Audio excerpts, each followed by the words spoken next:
Welcome, everyone. This is your friend, the DN What If, here with another exciting fanfiction. Today, we're diving into the story of what if Deku survived the experiment meant to kill him? If you enjoy this video, don't forget to hit that like button and subscribe for more fanfiction content just like this. Now, let's get started with the fanfic.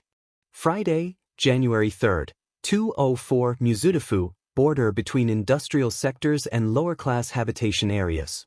Winter's cries whistled through narrow alleys, tousling Izuku's hair with careless gusts as he wandered along, long since numb to the sub-zero temperatures.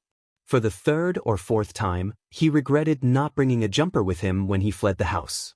Idiot. It was dark, long past midnight, and the boy was dressed in little more than pajamas.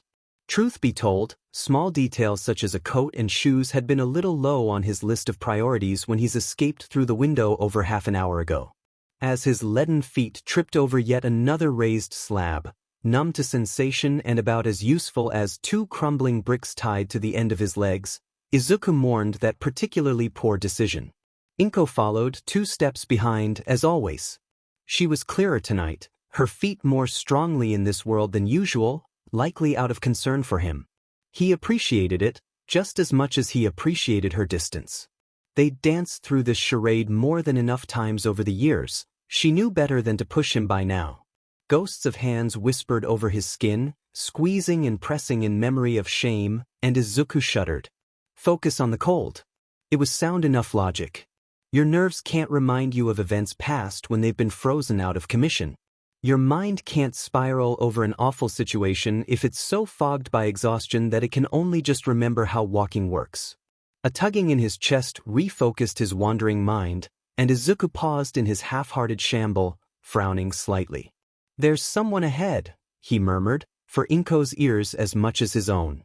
I can feel them. They're close. As if summoned by his words, the metaphorical strings formed around his heart, tugging him onwards, towards the soul flicking in the darkness ahead of them. This particular part of his quirk was one he had a love-hate relationship with. Steeling himself, Izuku let the strings guide his numb body forwards, towards the poor soul dying in the cold. His quirk worked in strange ways. He was aware of the structure of every soul within his immediate vicinity, living as well as dead. Living souls held little interest for the boy.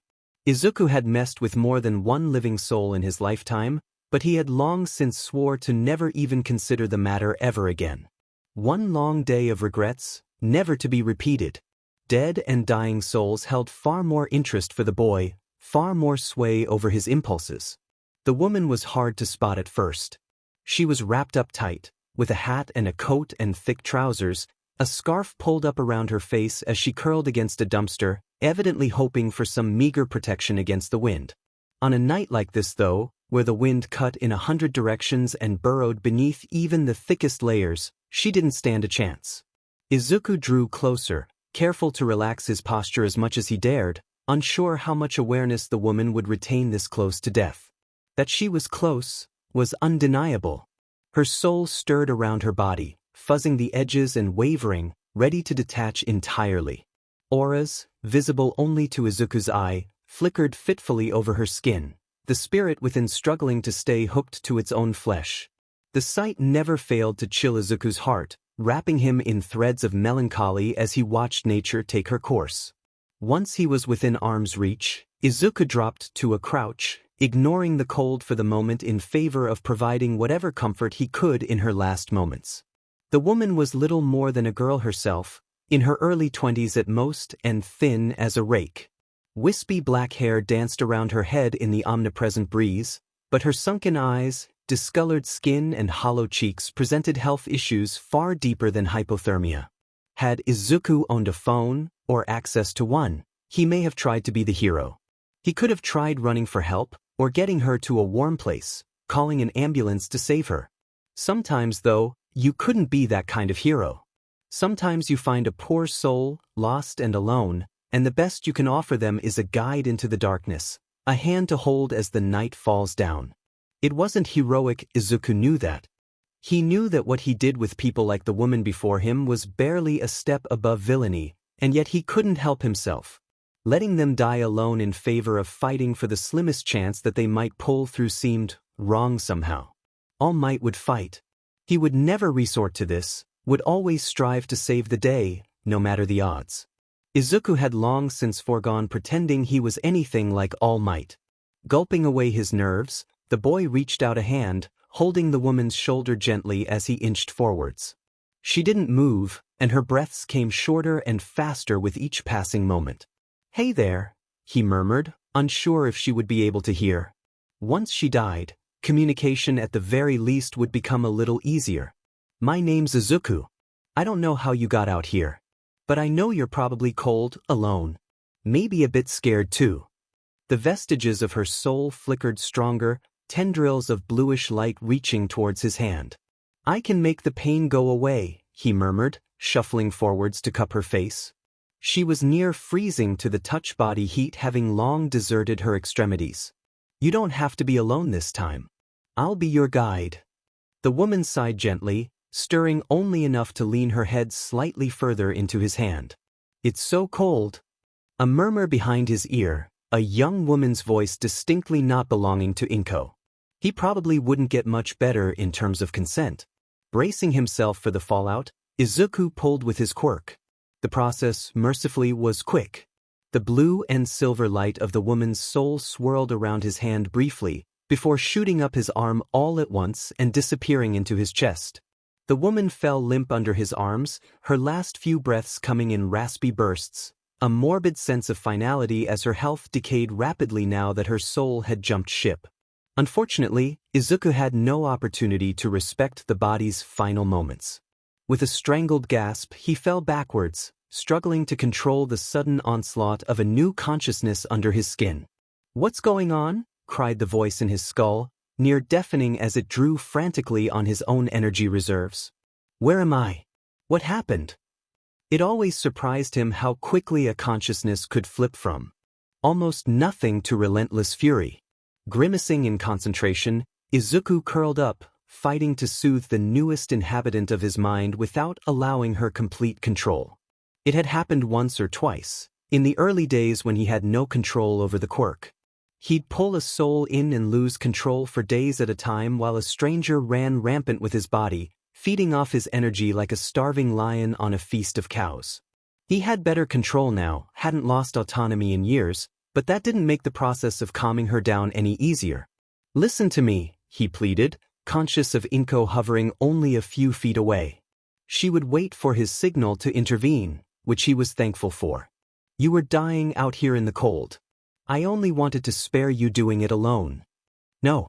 Take me back and leave me the hell alone, you be—" Her rage vibrated through his bones, and Izuku shuddered as he felt the emotions blend with his own, forcing his carefully maintained apathy into a simmering frustration. "Breathe," he muttered, for her benefit as much as for his own. He pulled his emotions back, trying to project at least a semblance of calm and comfort. "My name is Izuku. I'm sorry. I can't put you back without sending you to your death as well. That's always an option if you need, but," he sighed, glancing over to where her body lay, still slumped against the dumpster. "Your body died about 60 seconds ago. I can't bring that back for you. What I can do is help you transfer to the other side." "That I died." The burning fury in the back of his mind wavered, uncertain and confused. Izuku let out a breath of relief. New ghosts were often emotional, volatile, and ruled by impulse. They resented the loss of autonomy, many falsely assuming some sort of authority over his body now that he had taken custody over their soul. Fortunately, if somewhat sadly, this soul did not have the strength of will to last long against Izuku's long-practiced control over his quirk. Time for Inko to work her magic. Izuku gave her a nod as a young woman flickered into being beside him, the chaos of her emotional state slowly coalescing into the form of a pretty girl in her 20s, dressed in shorts and a strapped top despite the cold, yet draped in a deep melancholy as she distinguished herself from Izuku, beginning to accept her new reality. Weather had little effect on ghosts, but emotions were everything. Inko dropped to the ground beside her, more faded than her younger ghostly counterpart, yet exuding motherly warmth despite her increased transparency. "Hey, sweetheart," she cooed softly, tilting her head into the woman's line of sight as she rested a gentle hand on her shoulder. It's all right. Izuku knows what he's doing. He's got a couple people like you nestled in that big heart of his, and once you're all ready, he'll be able to help you across to the peace you deserve. A flicker of discontent flashed across her face as she murmured those last few words, but Inko did a good job of hiding her distaste. She would never approve of his methods, but that didn't undermine their necessity. Speaking of, Izuku quested inwards while Inko and the woman, called Ko, his eavesdropping supplied, conversed softly, mentally examining his own capacity. No less than 7 different consciousnesses rested in his body now. He was nearing his limit. Almost time to reset. They were calm souls, dozing for the most part, or silently observing the world from his perspective. Izuku had almost enjoyed the past few weeks since his last reset. It had been a long time since his skull had been so quiet.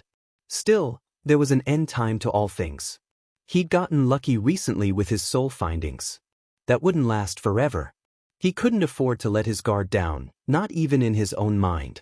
As his numb hands started to fade from pink to white, Izuku recognized the telltale early signs of frostbite as a clear sign to wrap things up. Ko, he interjected softly, interrupting her quiet description of her family, nice folk, but clearly unaware of their daughter's nasty piece of work for a boyfriend who had locked her out in the cold after a particularly unpleasant argument. I need to get back. Inko will show you how sleeping works in your dimension, but I don't recommend straying far from me if you insist on staying detached. It's not really pleasant for either of us, now that I've locked onto your soul. That much he knew from experience. Scared or upset children did brief runners from their parents all the time, dead or alive. Izuku learned quicker than most that such immature impulses didn't work so well when said parent's soul was irrevocably chained to yours. Ko hesitated at the new information, before nodding in mute acquiescence and letting herself fade away under Inko's murmured instruction. Izuku hauled himself to his feet, his joints protesting rather noisily at the motion. He resisted the urge to attempt to massage away his pins and needles, growing increasingly conscious of the risk of further frostbite in his extremities if he stayed out here any longer. Come on, Mum, he sighed, avoiding the reproachful looks she was sending his way. Home time.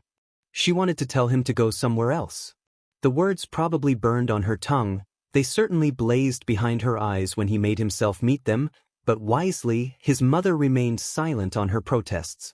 Gritting his teeth, Izuku spun on his heel, back towards the way he had come.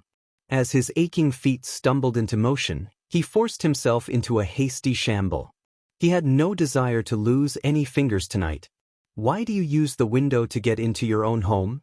Ko's voice, hesitant yet curious, murmured from behind his ears. Izuku ignored the question in favor of not slipping from the windowsill as his quivering arms pulled him through the tiny gap he'd allowed himself to make, into Sora's room with all the grace of a drunken cat.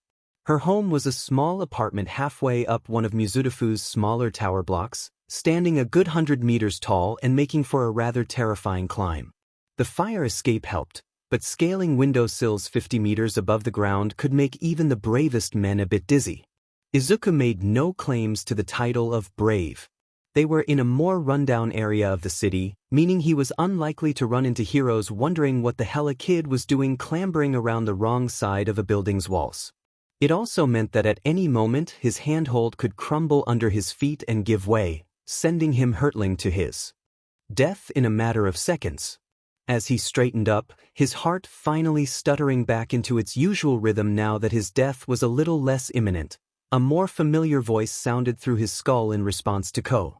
Don't pry into his life, kid. Just take the break for what it is and settle in for the long haul. You'll get your peace soon. This world is no longer yours to concern yourself with. Hajime, an old butcher Izuku had picked up when the man collapsed of a heart attack on an abandoned road only 2 weeks ago. He'd been senile and confused in his twilight years, most of which had cleared up a bit following his abrupt demise. Still, the man prided himself on never peering through Izuku's eyes unless invited, something the boy appreciated to no end. Sora was still asleep, thank God, one arm stretched over the bed space that Izuku had abandoned perhaps an hour before. The sight of her contentment, brown hair splayed carelessly across pillows, face relaxed as if she hadn't been reinforcing his worst nightmares mere hours prior, was sufficient to bring bile boiling up Izuku's throat. He turned away hurriedly, scourging his mind of two fresh memories. First things first, he had a frostbite problem to deal with. He slipped through the bedroom, out the door and down the hall to the guest bathroom, where Sora wouldn't be able to hear the pipes running. His breath came in short, sharp bursts, prioritizing quiet over efficiency as he hopped over the squeaky floorboards, dodged the occasional patches of broken glass. He'd need to remember to clean those up later, or he could wind up walking in them or worse, and slipped through the bathroom door. It hung on its hinges and creaked dangerously when touched, but Izuku had long since learned to keep it open slightly ajar, not so much that he felt a person could barge in with no warning, but enough that his smaller frame could slip through without too much difficulty. It wasn't until he was sat in a shallow bath of lukewarm water, fully clothed in case Sora woke up and hands carefully submerged to offset the effects of frostbite, that the events of the past few hours finally began to catch up with Izuku. He drew in a shaky breath, suddenly glad that his resident ghosts had settled down at last.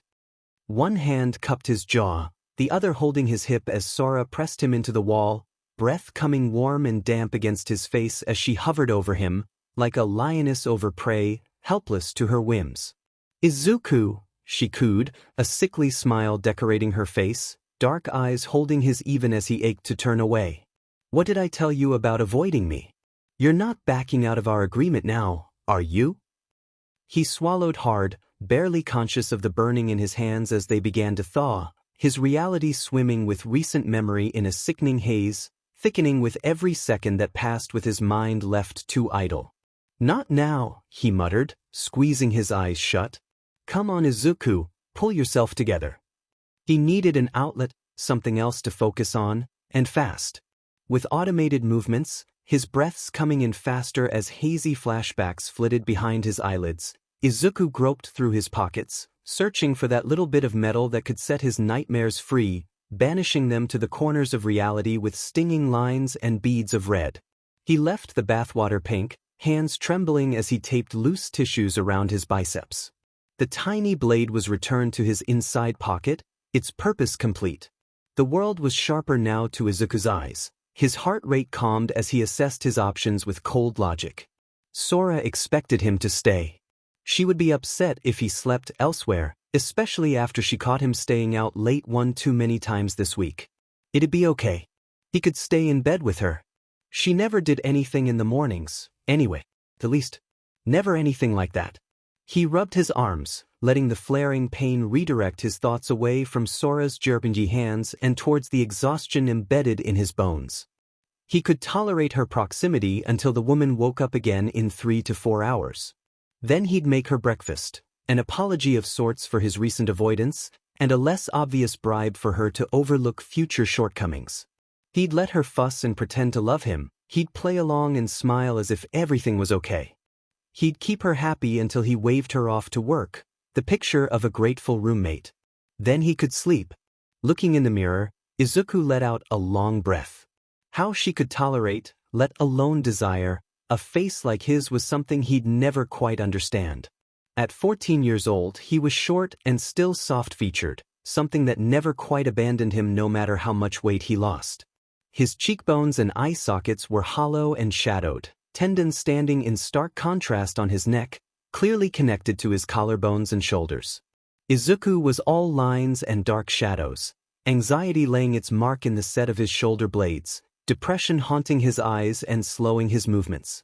His hair was limp and overly long, almost past his shoulder blades now, having gone years without a proper cut. Izuku tended to leave it tied back, brushed into a loose bun at the nape of his neck where Sora was less likely to decide to pull it in her more playful moods. He frowned at a bruise on his neck, too high up to hide under a hoodie. Maybe it was time to invest in a scarf.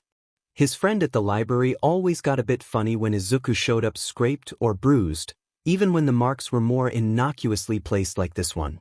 Somehow, Izuku suspected, they knew that he was lying about his home life. It was really only a matter of time before they got fed up enough to challenge him on it. Best to try to hold that day off for as long as possible. With a decisive sniff, Izuku turned away from his reflection, using the sharp ache in his arms to ground himself as he squeezed back out the bathroom door and picked his way down the hall, towards Sora's room. Just don't think about it. You're going to bed. Somehow, as he eased trembling limbs under the blanket, and Sora's leaden arm fell back over his torso, holding him with a possession he would never truly be comfortable with, Izuku wondered just how much longer he could keep up this particular charade. Friday, January 3rd, 7:08 Mizudefu, Sora's house. Soft sizzles emanated from the pan as Izuku watched the pancakes, bleary eyes just aware enough to process when the little batter circles needed flipped. Flip, flip, flip. Oops. His hands fumbled the tongs, sending them into the pan with a too loud clatter. Izuku sighed, only just managing to retrieve them without burning his fingers. He couldn't afford to make so much noise, not while Sora was still sleeping. Can't leave till she wakes up, either. The remainder of breakfast was constructed with little affair. It was only as Izuku plated the two meals, right on time really, that he heard those telltale scuffs of Sora leaving her room. On cue, Izuku felt his heart tremble over a beat, tingles migrating through his palms and feet as the soft sounds of his nightmare's approach wafted through the apartment. He wiped sweaty palms on his trousers, feigning nonchalance as he took a seat at one end of the kitchen table, moving to eat his own pancake as if it could possibly taste of anything more than cardboard right now. Izuku, came the soft coo, deceptively gentle in a way that made the boy distinctly nauseous. Ah, you made breakfast? How sweet. A monster in cotton pajamas entered the room. Sora was a pretty woman. There was no way to deny that when she was drifting into her mid-20s with an easy grace and a light smile. Her eyes were evenly set and round with an innocence that failed to communicate their predatory whims when they alighted on Izuku, decorated with only the slightest crinkles at the corners, evidence of the joy in her life. She was perhaps an inch or two taller than him, slender with a hidden strength beneath soft curves. With her auburn hair now pulled into a simple braid over one shoulder, Sora was the picture of an unassuming young woman, surprised with breakfast by a doting lover and it appeared it was Izuku's turn to play pretend.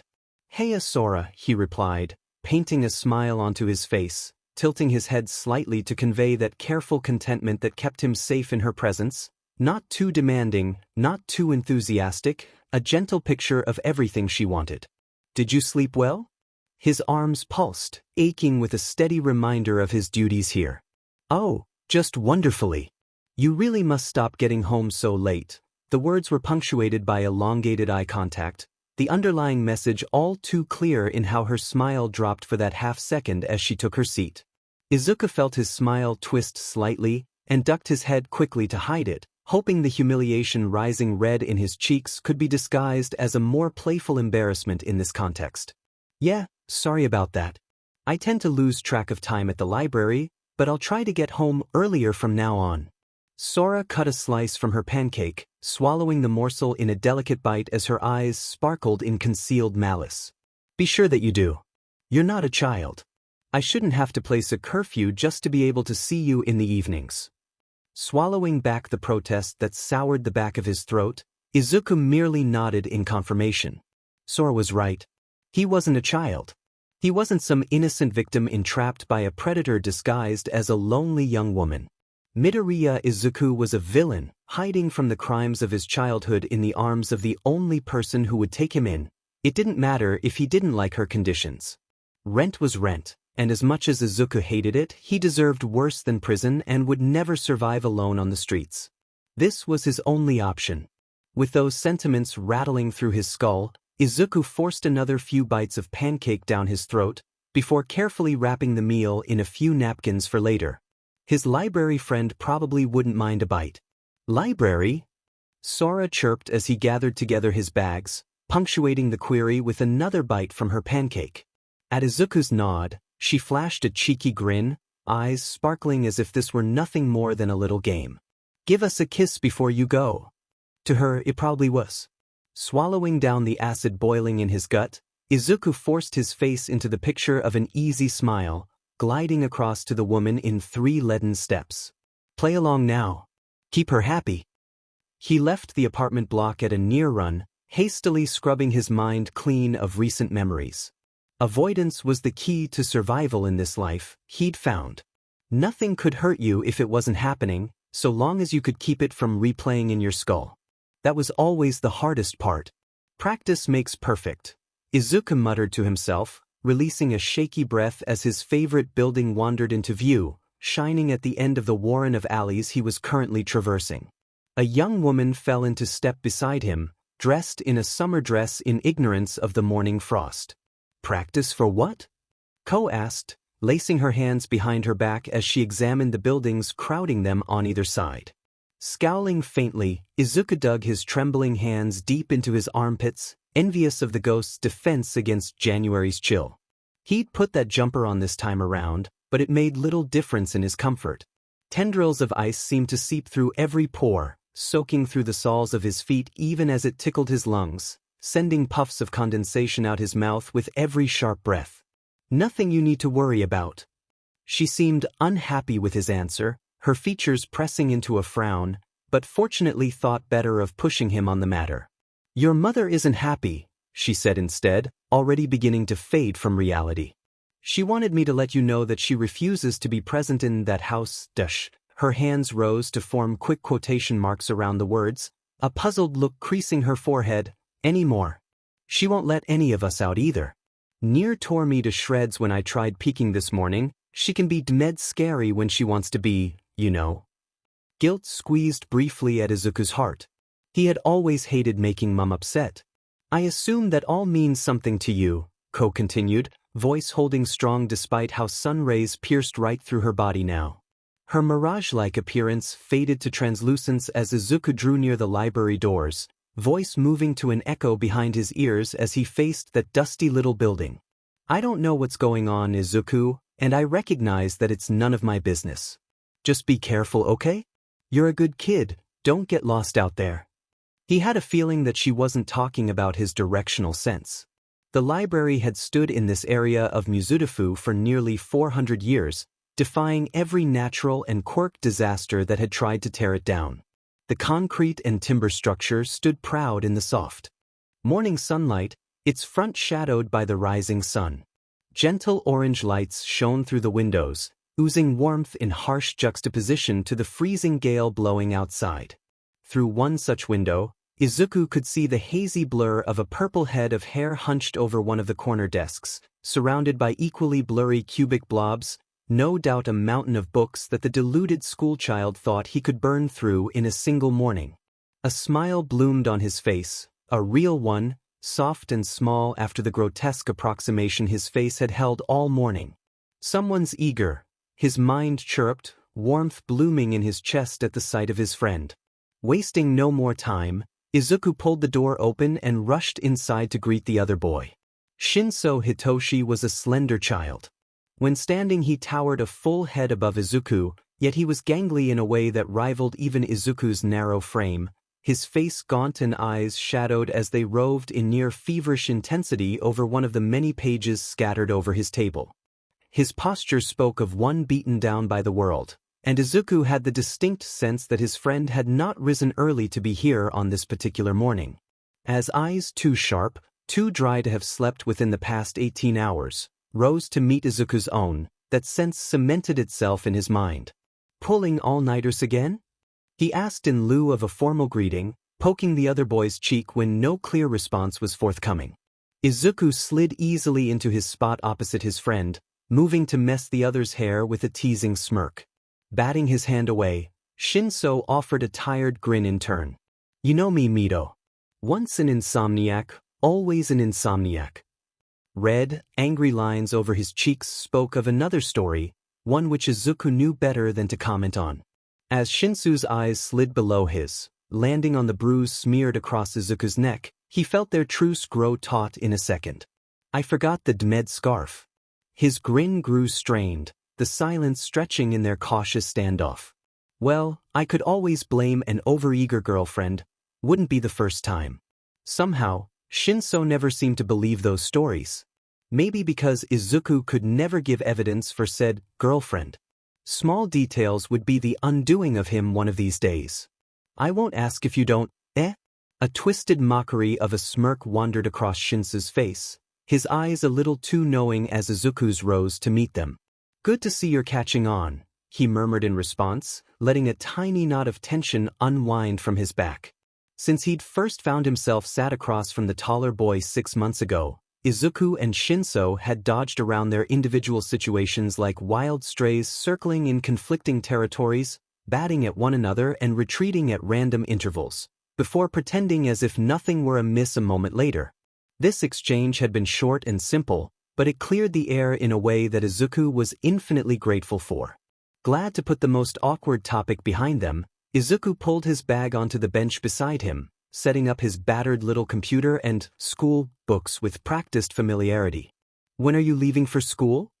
Shinso gave a grimace in response. "As late as I can get away with. The whispering has been really getting on my nerves lately." To hell with that," Izuku grimaced while plugging his computer into the wall. Shinso had never quite let slip why he was being bullied so persistently, not that bullies always needed a reason to be fair. To his best guess, Izuku theorized that it was something to do with the other boy's quirk, something he hadn't quite let slip yet, in much the same way as Izuku had dodged all mention of his own. A barked laugh sounded from Shinso, and the two settled into a more comfortable silence as Izuku rebooted his most recent online course, a short physics class on basic mechanics that had been driving his mind in ever more convoluted circles. Now calculate the angular velocity, ever since he started battling through it the week prior. Currently, the boy was juggling all 3 sciences, plus maths, Japanese lit, and English, in the hopes that he could finish on par with Shinsu's more formal education before the end of the year, maybe squeezing in a few more fun courses of his own choosing once he was done. A not-quite homeless kid on the run from his past couldn't exactly keep on with traditional schooling after all. Hell knows what normal 14-year-old kids did in school. However, Izuku was nothing if not diligent, and he refused to fall behind his peers even if he was unlikely to stand in the same circles as them ever again. No one hired ghosts, and Izuku knew what he was swiftly becoming with his current path. No use thinking about depressing crap like that though. No. Time to figure out what the hell resolving forces was all about, and maybe strangle the lunatic that came up with it while he was at it. They shared the leftover pancakes, slightly mushed from Izuku's pocket yet no less appreciated for what little warmth they had retained.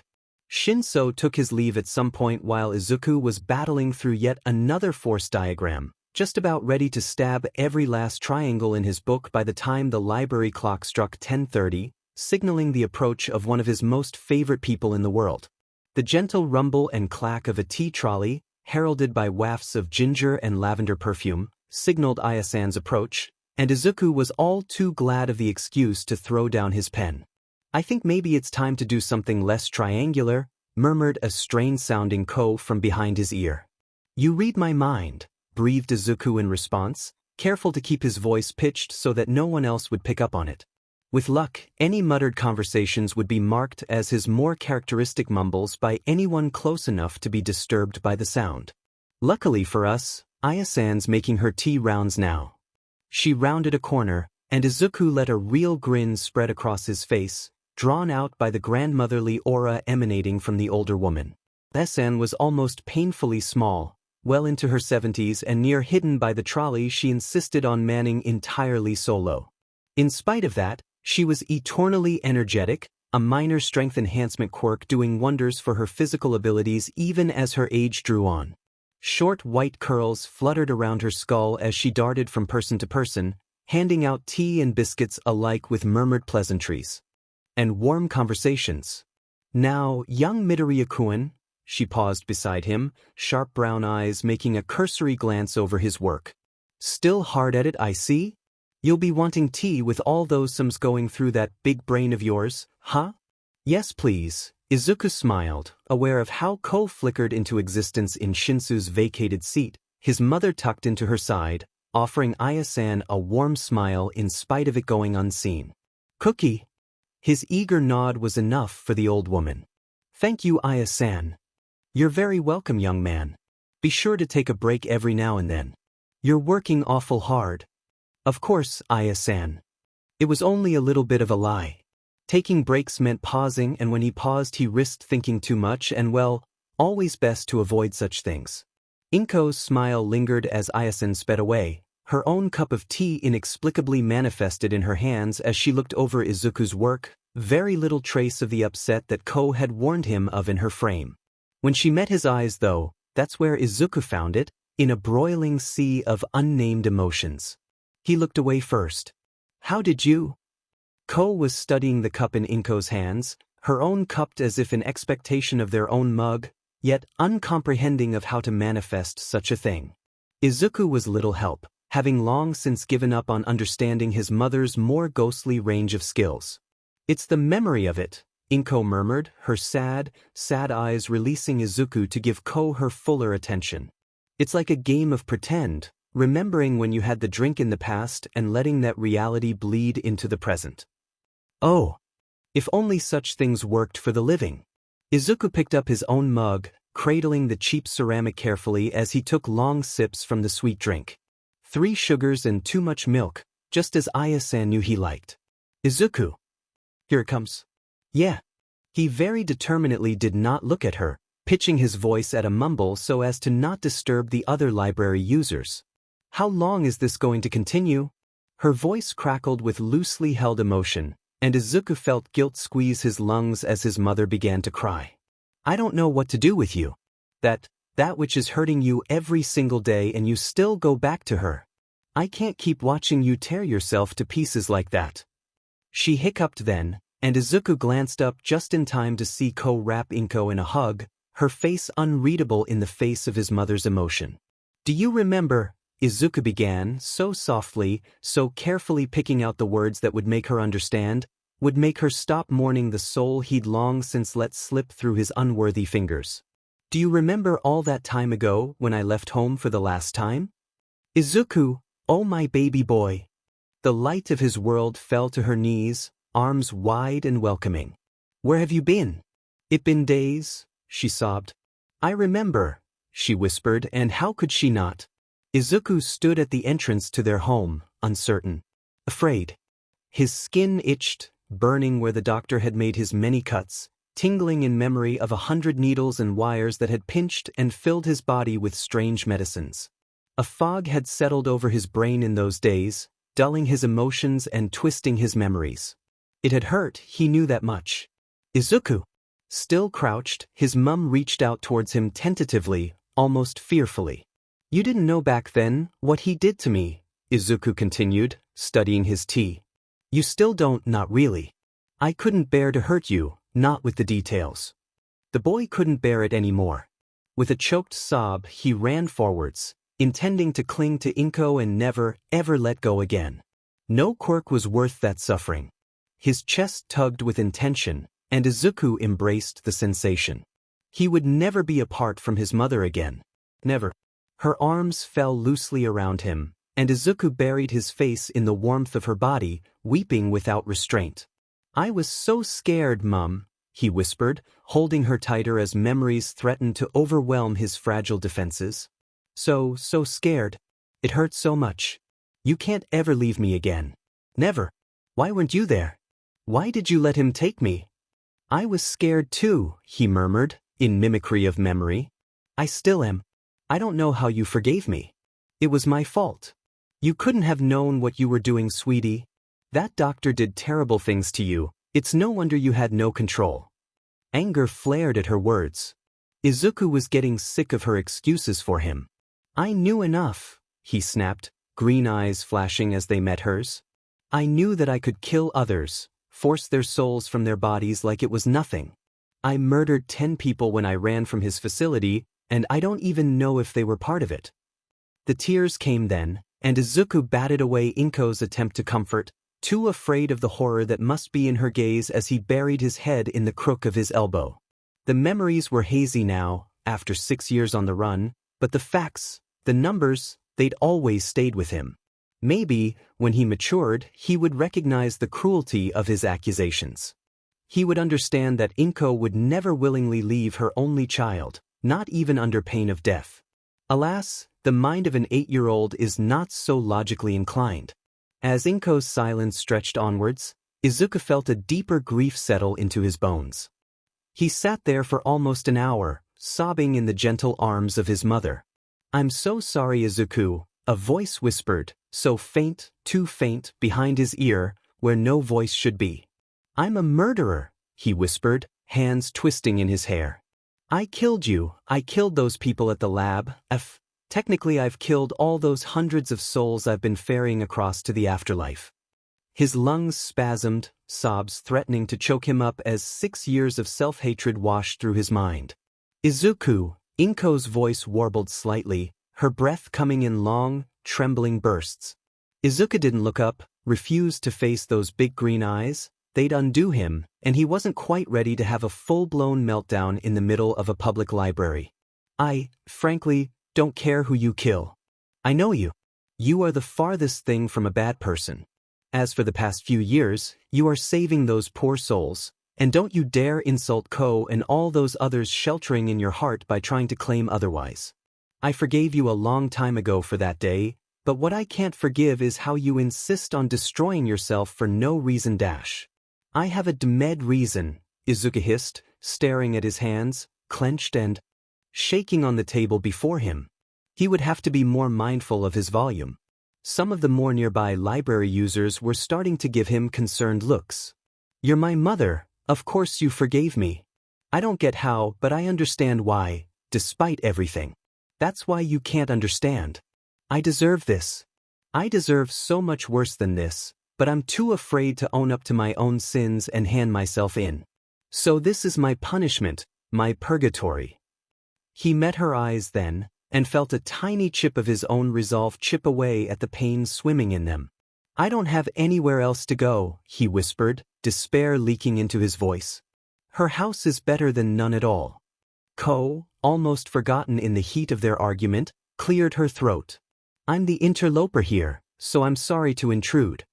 Her voice was quiet, nervous, but her expression was resolute as she stole furtive glances at a crying Inko. "You're in a bad situation, Midoriya. I can empathize with that. Really I can, what with my boyfriend situation and all." She took a sip of her tea, seemingly contemplative of how to order her thoughts. "Your mum isn't asking you to perform miracles, to find some hidden salvation. That crap takes work. She wants you to quit trying to destroy yourself for a crime. Ko's disdain for the label was all too clear. That's 6 years forgiven already. She wants you to try, to work towards a brighter future, no matter how dark it seems right now." It dawned on Izuku that Inko had allowed the younger woman to join this debate for a reason. She was, for lack of a better word, good. Not psychological realization good, not quite talking him down from his dance along the cliff's edge, but still good in a way that no one other than Inko had been in far too long. Tears streamed down his face, but for once, Izuku held his composure. "I just want my little boy to stop praying for his own demise."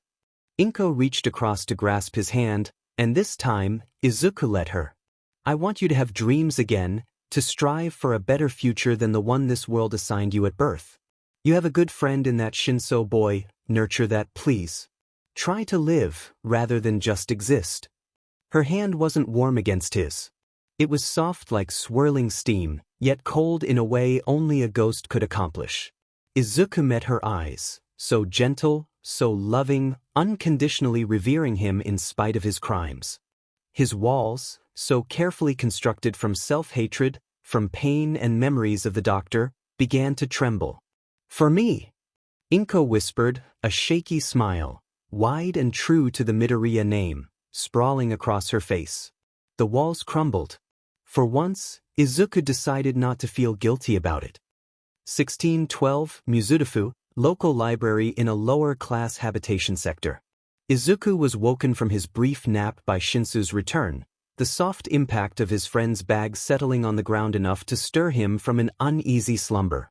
"Have fun at school?" he drawled, sleep muffling his words slightly as he wiped its remnants from his eyes, sitting up fully to greet the other boy. Shinso grunted in response, flopping into his seat. Half a sandwich was tossed onto the table a moment later, followed by an apple. "Don't even think about it," the taller boy interjected just as Izuku's mouth opened to protest. I know you didn't bother with lunch today, like always. You eat that and then maybe we'll go hunt down something for dinner together once I've finished my homework. Yes, boss, Izuku muttered, a soft grin playing at the corners of his mouth. Inko's words swirled in his mind as he unwrapped the sandwich, happy to see it was relatively non-offensive in content. Maybe it is time to look forward a little more. I have no choice other than to continue, may as well make the most of it, for her sake if not mine. After their conversation that morning, Izuku had struggled to get any more work done, his mind swirling around his mother's words with ruthless attention to detail. He'd ignored her words for so long, believing him morally superior in his self-penitence. He'd hurt her. That stopped now. He couldn't keep doing this, letting the world tear him apart and accepting it as his due. There were certain things he couldn't avoid, Sora came to mind as one, but Izuku would be dead if he'd let his mind continue to decay in the never-ending spiral of self-hatred. It stopped now. Which was a great decision, truly wonderful. Yay for Izuku, realizing he should probably figure out how living worked again after 6 years of waiting for something else to do the work of taking him out for him. Fabulous. Marvelous. He hadn't a DMN clue what to do about it, unfortunately. He was still stewing over the issue an hour and a half later, as he and Shinso left the library in hunt of something to stave off their hunger until morning. It was 50-50 whether or not Izuku would be able to get dinner back at Sora's, so he'd take the opportunity for more food whenever it came. Hey, Midoriya, his friend mused, dragging Izuku back to reality in order to give his full attention to the other boy. What are your plans for high school? The mind blank. How intelligent. Truly insightful. I don't really know. Probably just continue what I'm doing with online classes. Might not even bother, to be honest. I'm tempted to scrap together some false papers and find myself a job, you know? Shinsu's eyebrows furrowed then, and Izuku knew he'd effed up a bit. False papers? What do you need those for? Huh? Oh crap. Foot going ever deeper into the mouth, Izuku. He pulled back his hair from his eyes, mind scrambling for a believable response on short notice. My family is involved in some not nice stuff. Please don't report them. Would be super embarrassing to cause all that drama with a non-existent family. It's not a good idea to let my legal name to reach surface-level institutions, so if I want to do crap like school or a legitimate job, I'm gonna have to forge the documents for it. The not nice stuff should cover Sora's treatment, regardless of her non-familial relationship to him. Dubious morals, dubious actions and all that crap. Now to make sure Shinso didn't take any heroic notions. Thankfully, the other boy simply nodded, a concerningly thoughtful look on his face. That'd explain a few things, he muttered, scratching lightly at his nose. The pair turned into a narrower alley, and Shinso tugged on Izuku's sleeve, pulling him to a stop. Look. He leant back against the wall, seemingly searching for words. Izuku crossed his arms, content to wait and sincerely hoping that the worst of his nerves weren't too obvious. I won't comment on your family, obviously. Not my place, and I'd be a hypocrite to try and tell you what to do with them. Izuku huffed. No kidding. Neither boy was in a great situation. It was half the reason they had any trust in one another. I'll just cut straight to the chase then. Shinso shoved his hands into his pockets, the faintest touch of pink spreading across his cheeks. I'm applying to UA this year. I'd really love if you went there too. I mean, if you were going to get the papers anyway, maybe you'd consider using them for this instead. I don't know, Izuku confessed, searching the ground for answers. It came up empty. Sensing some leeway, Shinsu's expression brightened, the tiniest spark of hope catching in his eye. Izuku wondered mutely if he could be bothered trying to resist such a beautiful thing as that hope. We should go for the hero course. People, they've always seen me as a villain, 'cause of my quirk. Something tells me you have a similar story. Oh, so close, except for that one fatal detail.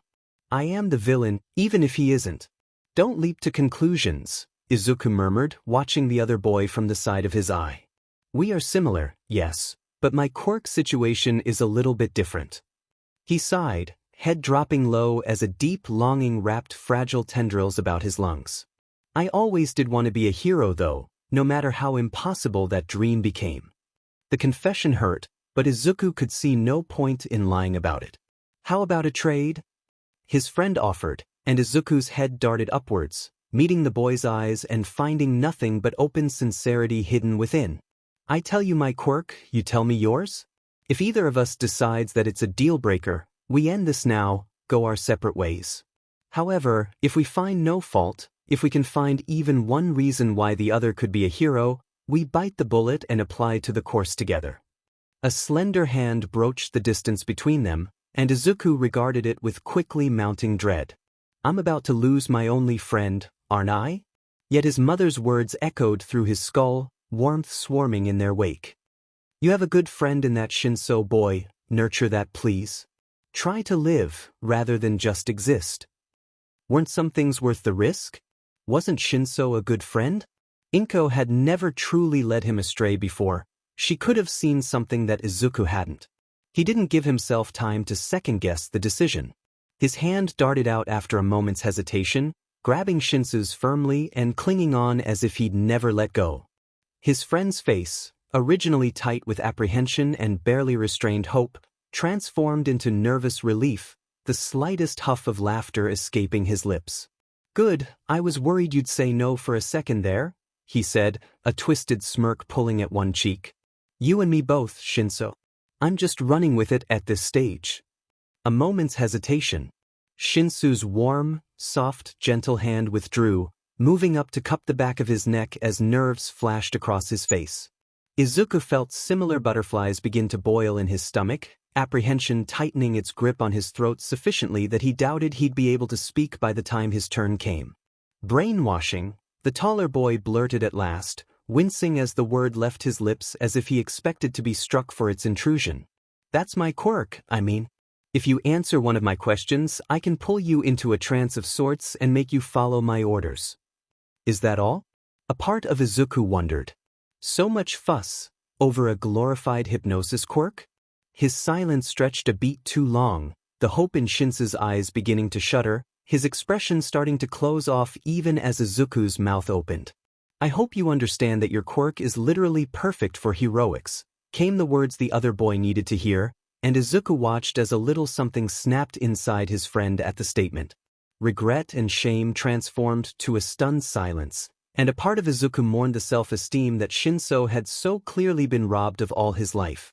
Like, I guess it wouldn't be much help in a drawn-out fight or against some strong silent type villain, but with a bit of work on your part, your quirk would mean that half those fights wouldn't even have to happen in the first place. It was hard to resist the urge to start rambling about the quirk. Izuku's mind was already going a mile a minute, poring over the possibilities with a tenacity that he thought he'd lost all those years ago, when the doctor parrot his theories back at him and laughed as, "Not the time." You really think so? The question was murmured in a voice so criminally small that Izuku almost missed it, teetering on the edge of a flashback as he was. Of course, he beamed, grabbing onto the topic and hanging there for dear life. Honestly, unless your opponent just doesn't speak, you've got half the battle won before you even start. Plus, you can just get really good at fighting or using support items to make up for those scenarios. It's a win-win. For a few precious moments, Izuku could forget his own fear as a relieved grin broke out across Shinso's face, bright and joyful in a way that he'd never seen before in the other boy's expression. I want to see him do that more often. A kid like Shinso, who'd probably been put through so much unfair bullshit in his life, he deserved a few extra smiles every now and then. Izuku planned to make sure he brought about at least some of them. Unfortunately, it was now his turn. Shinso was looking at him, a slight smile still lingering on his face and a brightly expectant gleam in his eyes. It's just your quirk. You aren't telling him everything. He doesn't need to know what you did. Just the quirk. Izuku croaked slightly, pausing to clear his throat jerkily before forcing himself to continue. It's a bit complicated, I guess. It's kind of a mix of a few things, so I suspect it's some sort of complicated theology or culture-based mutation. I can essentially see and communicate with souls, particularly dead ones, ones that have been separated from the body, and the quirk lets me link them to my soul and carry them around with me, which is helpful for them because a lot of the time after a soul dies it can struggle to move on to the afterlife, especially if they have some sort of emotional turmoil that's holding them back, and that's not even covering the regeneration aspect, which is a bit random in itself, but it links in a bit with the whole soul thing dash. Izuku. Because the quirk lets me help the souls move on. Wait, what? Shinso had a bit of a wide-eyed look about him, like he couldn't quite believe the information he was hearing. Casting his mind back to the literal word vomit he'd just thrown at the other boy, Izuku winced. Fair enough, on second thoughts. Could I possibly get the abridged version?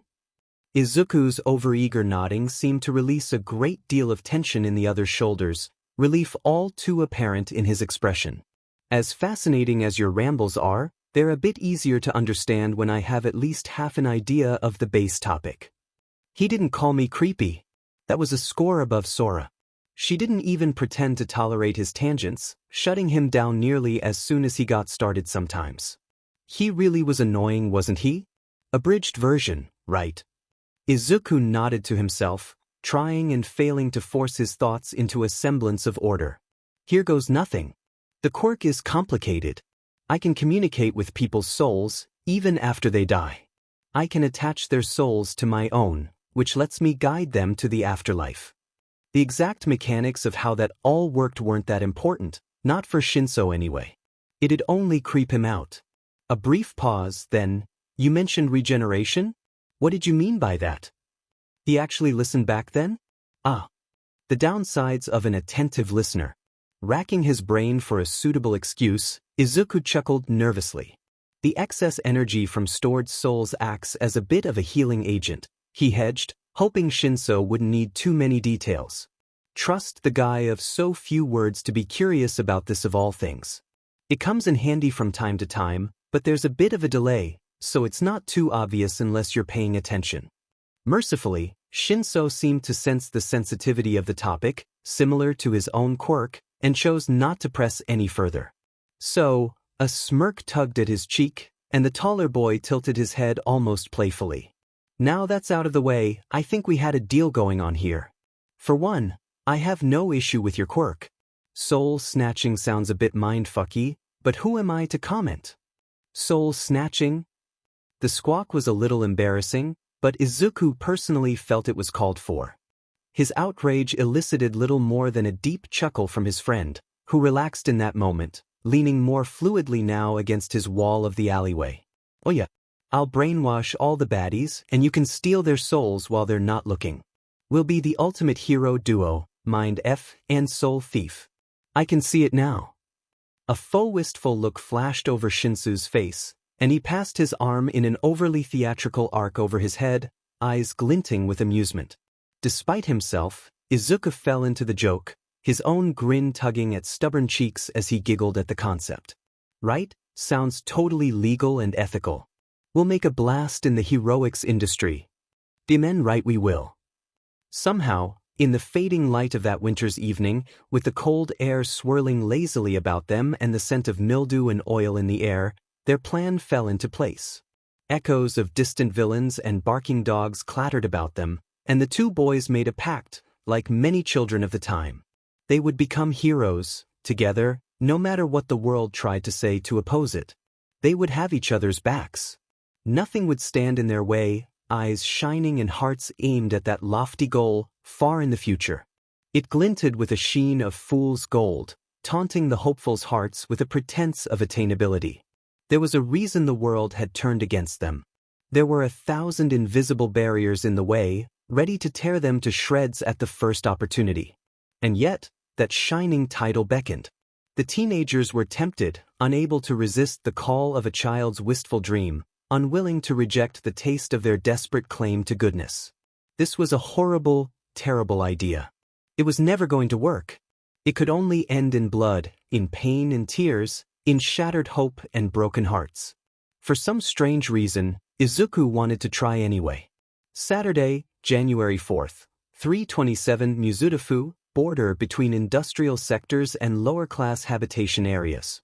Tired limbs wore a familiar path through the darkened alleys as Izuku made his way from Sora's apartment once more. He came prepared for winter's teeth this time around, wrapped up in a scarf, thick jumpers with leggings under his trousers. Despite his eternal fatigue, his body didn't itch or burn tonight, his mind as close to peace as it ever got as he left that cold building behind. "Izuku," hummed Sora as she staggered through the doorway. "Aizu, are you there?" The slurring effects of alcohol weighed heavily on her tongue, and it was more than clear that she'd been out with her girlies for a little too long that night. Izuku felt a genuine smile alight onto his face. That made things a little easier for him. She never remembered when she got like this, so as long as he played his cards carefully. "Hey Sora," he murmured, falling into the role of caretaker with practiced ease. Swallowing back any stubborn anxieties, he took her by the arm as she wobbled towards him, just about fending off a full-bodied hug as he began to lead her towards the stairs. "Come on now, it's bedtime for you." It had taken maybe an hour to properly coax the woman into bed, and she'd made more than a few swipes at him, although in her state it was hard to tell whether it was out of aggression or some sort of drunken desire. Regardless, Izuku had managed to escape the building with his dignity and housing security intact, safe in the knowledge that Sora had long since blacked out. The only thing she would remember in the morning was a pounding headache and the taste of stale beer on her tongue. He chuckled under his breath, arms wrapping tight around himself as a wave of giddiness overcame him. "I'm safe for today." There would be no Inko or Ko this morning. The ghosts had used up most of their energy in conversing with him all of yesterday, so it would be at least another day or so before they built up enough to rejoin him for short visits in the real world. Izuku couldn't make himself mind. It was nice to have a bit of peace. The breeze began to pick up, carrying with it the ever-present rattling, shuffling, clanging sounds that were omnipresent in a city like Mizudafu.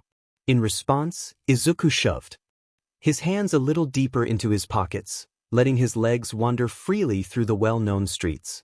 Flickering street lights illuminated his path in a sickly yellow glow, and Izuku felt a trickle of unease worm its way up his back. He was very alone tonight. A sharp clatter echoed in an alleyway to his right, faint squelching accompanying the sound. It was probably another homeless person, Izuku reasoned. He was far from the only person restless at night. His legs moved a little quicker. Soft breaths of wind hummed through the narrow streets, their direction shifting every few minutes. His hair had long since tangled hopelessly, and Izuku had long since given up on keeping it out of his face. Maybe that's why he didn't notice the silence, not at first. In between gusts of wind, when the air fell still and the real world returned, nothing came through. No clanging, no footsteps, nothing but a faint ringing in the depths of the boy's ears, signaling the stark absence of reality's nighttime cacophony. Izuku stopped, his hackles raising. The world held its breath. "Izuku!" A strained whisper, just behind one ear. Inko's voice dripped with barely restrained terror. "Run!" His legs trembled, paralyzed by fear. One beat passed. Three. "Sorry kid. I need a disguise, and you're just far too convenient. A perfect skin suit, just for me." Between 1 second and the next, Izuku found himself enveloped in thick, cloying slime, the acrid stench of sewers and murky fluids assaulting his senses as the substance surrounded him entirely. When the monster wrapped unforgiving cords of its body around Izuku's mouth and nose, all coherent thoughts came to a staggering halt, able to form one phrase and one phrase only. "I'm going to die here." No matter how much he thrashed and bucked and fought, the slime never let up. It was intangible, impossible to touch or grasp or repel with the hands of a mere mortal, and Izuku had long since lost grasp of that particular bar. He was drowning. There wasn't even a soul to see, let alone help, not in the cursed emptiness of that tunnel. The rest of society far preferred the safe, open areas of the city of Mizudafu. Once again, Izuku found himself being reminded exactly why that fact was so unerringly true. "I'm going to die here." "Come on kid, just relax," the villain crooned into his ear, the other's voice dark and gravelly and terrifying in a way that left Izuku feeling like a deer in headlights, horrified, yet utterly unable to escape. "It'll only be another few moments, I promise." The words weren't lies, either. Dark spots were beginning to overwhelm the boy's vision, details of the tunnel growing distorted under his impending loss of consciousness. The sludge had long since pried his jaw open, forcing itself down into his throat and body and lungs, making it impossible to even cry out with his voice box so hopelessly obstructed. "Just relax," the monster whispered, sharpened teeth stretching into a mockery of a grin, like a horror movie's interpretation of the Cheshire Cat. "You look exhausted. Just give up already." The pressure in his head grew unbearable, and Izuku found himself gurgling desperately, surrounded by that thickened liquid, trying in vain to scream his protests into the world. A purple and orange halo overwhelmed his vision, heralding the darkness that followed. The world grew blurry and indistinct, a smattering of colors and sensations easily drowned out by that awful burning in his chest. Between one beat and the next, Izuku's lungs stuttered, his heart beating frantically in a vain effort to retain oxygenation through his brain. Consciousness faded, the night's cold sinking a little too deeply into his skin. That familiar, choking vertigo swarmed his nervous system, and reality faded to nothing. Izuku drifted into the abyss, and recognized it for death. Saturday, January 4th, 8:12 Mizudafu train station, Tokyo Link. Aizawa Shoyuda should have finished his shift over 3 hours ago. 9 p.m. to 5 a.m., that was his goddamned assigned shift and that was what he was paid for. But no. Some incompetent, half-witted, limelight hero decided they couldn't sleep well and concluded that the best solution was to go hunting villains in the darkness, sleep-deprived and unprepared for the variety of villains that frequented the shadows. Thanks to their stupidity and clumsiness, the bloody villain had not only escaped, but had become so panicked that they killed a civilian, stealing their body and fleeing the scene before Mr. Incompetent could get his lazy butt off of the godforsaken rooftop he'd staggered onto while trying to chase the frantic villain to exhaustion. News flash: nighttime villains will always outrun you, especially if you take to the rooftops when they've clearly chosen the sewers for their escape. I mean, what kind of idiot? The train's arrival interrupted the underground hero's quiet fuming, and Shoyuda tucked his chin a little deeper into his capture scarf, cursing his luck. He'd been called in to clean up Stardust, the bright and shining hero's colossal fuck-up, and it had taken him until now just to trace the faint splodges of slime to this station. The only reason the villain wasn't lost entirely was due to how rushed the murder had been, and didn't that leave a sour taste in Shuda's mouth. At the very least, he could ensure the civilian was avenged. The villain would see justice. His eyes caught the faint slime trail and he followed, hopping onto the last car in the train right before the doors slipped shut again, eyes scanning feverishly over its occupants. The train began to move, and Shuda's mental timer began. He had exactly 32 minutes before the next stop, before the villain had their chance to make another run for it in the chaos. It was the morning rush, so the car was busy, regardless of whether or not it was the weekend. Old women sat beside PRGT women sat beside businessmen. No slime, no. The faint sheen coating the boy made Shuda's job almost a little too easy now. He tried not to let the youth of the victim get to him too much, all too aware of the clock ticking down towards their next destination. Time to move. The child, somewhere in their early teens at an estimate, maybe 13 or 14 at most, stood tucked into a corner of the car, near invisible inside the press of strangers surrounding him. His eyes, blank and bloodshot with near-black fluids, darted unnaturally around the car, anxious and uncontrolled, jerky in a way that betrayed the villains. Unfamiliarity with their victim's body. The boy was pale in death, naturally tan skin turned pasty with a sickly sheen, something that kept the other car occupants a healthy 2 feet away from him in spite of the crampedness of the rest of the train car. He was dressed fairly normally, wrapped up sensibly in the face of winter's chill, yet his clothes were coated in dirt and soaked through with the remainder of the villain's sludge, clear evidence of the encounter that had led to his death mere hours before. What a child had been doing out and about in that area of town, at that time in the morning, was unfortunately the least of Shuda's worries. Kids got up to all sorts of badness when they had even an inch of opportunity. It was nature's cruelty that this particular escapade had ended so tragically. He sighed, solidifying his resolve. 30 minutes. The trick of the trade was to wait, let the villain get comfortable. Mizudafu wasn't all that far from Tokyo, but it was far enough that even a villain on the run could lull themselves into a false sense of security. While biding his time, Shoyuta worked on making himself blend into the crowd, just another tired commuter contemplating the decisions that left him making this journey on a Saturday morning instead of staying in bed like any sane person. 30 minutes became 15. Then 5. Time to move. The child's eyes darted to him as he approached, but Shoyuta kept his own gaze elsewhere, making a show of moving towards a gap in the civilians in advance of their mad rush out of the train. Unfortunately, Teehee's ruse didn't quite work as hoped. As he reached the last few people separating Shoyuta from the child, the villain surged forwards, his control over the boy's limbs jerky and disconnected, but still powerful in its clumsiness. The villain was fast, desperation covering his motions as he made for the doors, their slow opening signaling his impending freedom. Shoyuta was faster.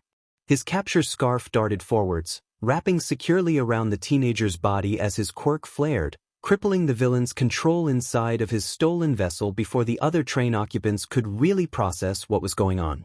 There were a couple of startled yelps from around him, a few angry glares from the men and women he had pushed aside in order to secure the villain, but all in all the capture had gone smoothly. "This is Eraserhead speaking," he pressed on his comms, notifying a communications officer in the nearest police station. His voice was pitched low, ensuring that not even the most foolhardy of civilians, curious about the villain's apprehension in spite of the obvious danger involved, could overhear. "I have detained the sludge villain and have possession of the civilian victim's body. Most likely deceased, but will need medical confirmation." Schooling all errant emotion from his features and voice, Shoyuta moved forwards, wrapping metal cuffs around the child's wrists. He kept his quirk activated for now, pausing only for brief rests when he was sure of his grip on the body. The child remained limp, the villain inside unable to act as puppeteer without access to his slimy strings. "I'm en route to the station, you should have access to my location. Feel free to send someone to pick us up as soon as you can." He pulled the child onto his shoulder in a fireman's carry, unnamed emotions boiling over in his gut.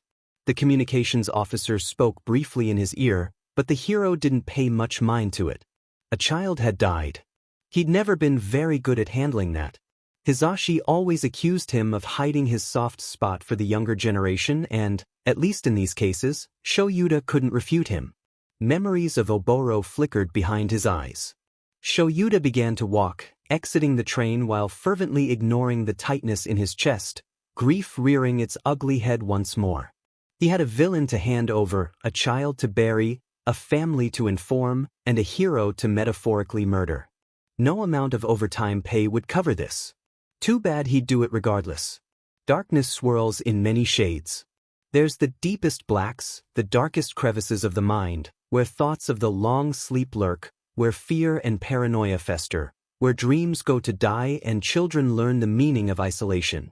Then there's the rest of this side of reality, in sheltered shades of gray, coated in that omnipresent darkness yet each shade distinct in their own right. Izuku peered through the dimness, hyper-aware of the thin, golden strings tying him to the shimmering souls floating in his immediate vicinity.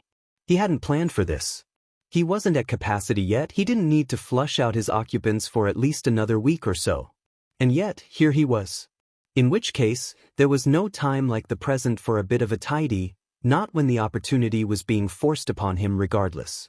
"Izuku," Inko's hand fell gently onto his shoulder, her eyes flooded with a pain he didn't want to acknowledge, tarnished with a guilt that he shrank away from even as their glowing irises sought his own.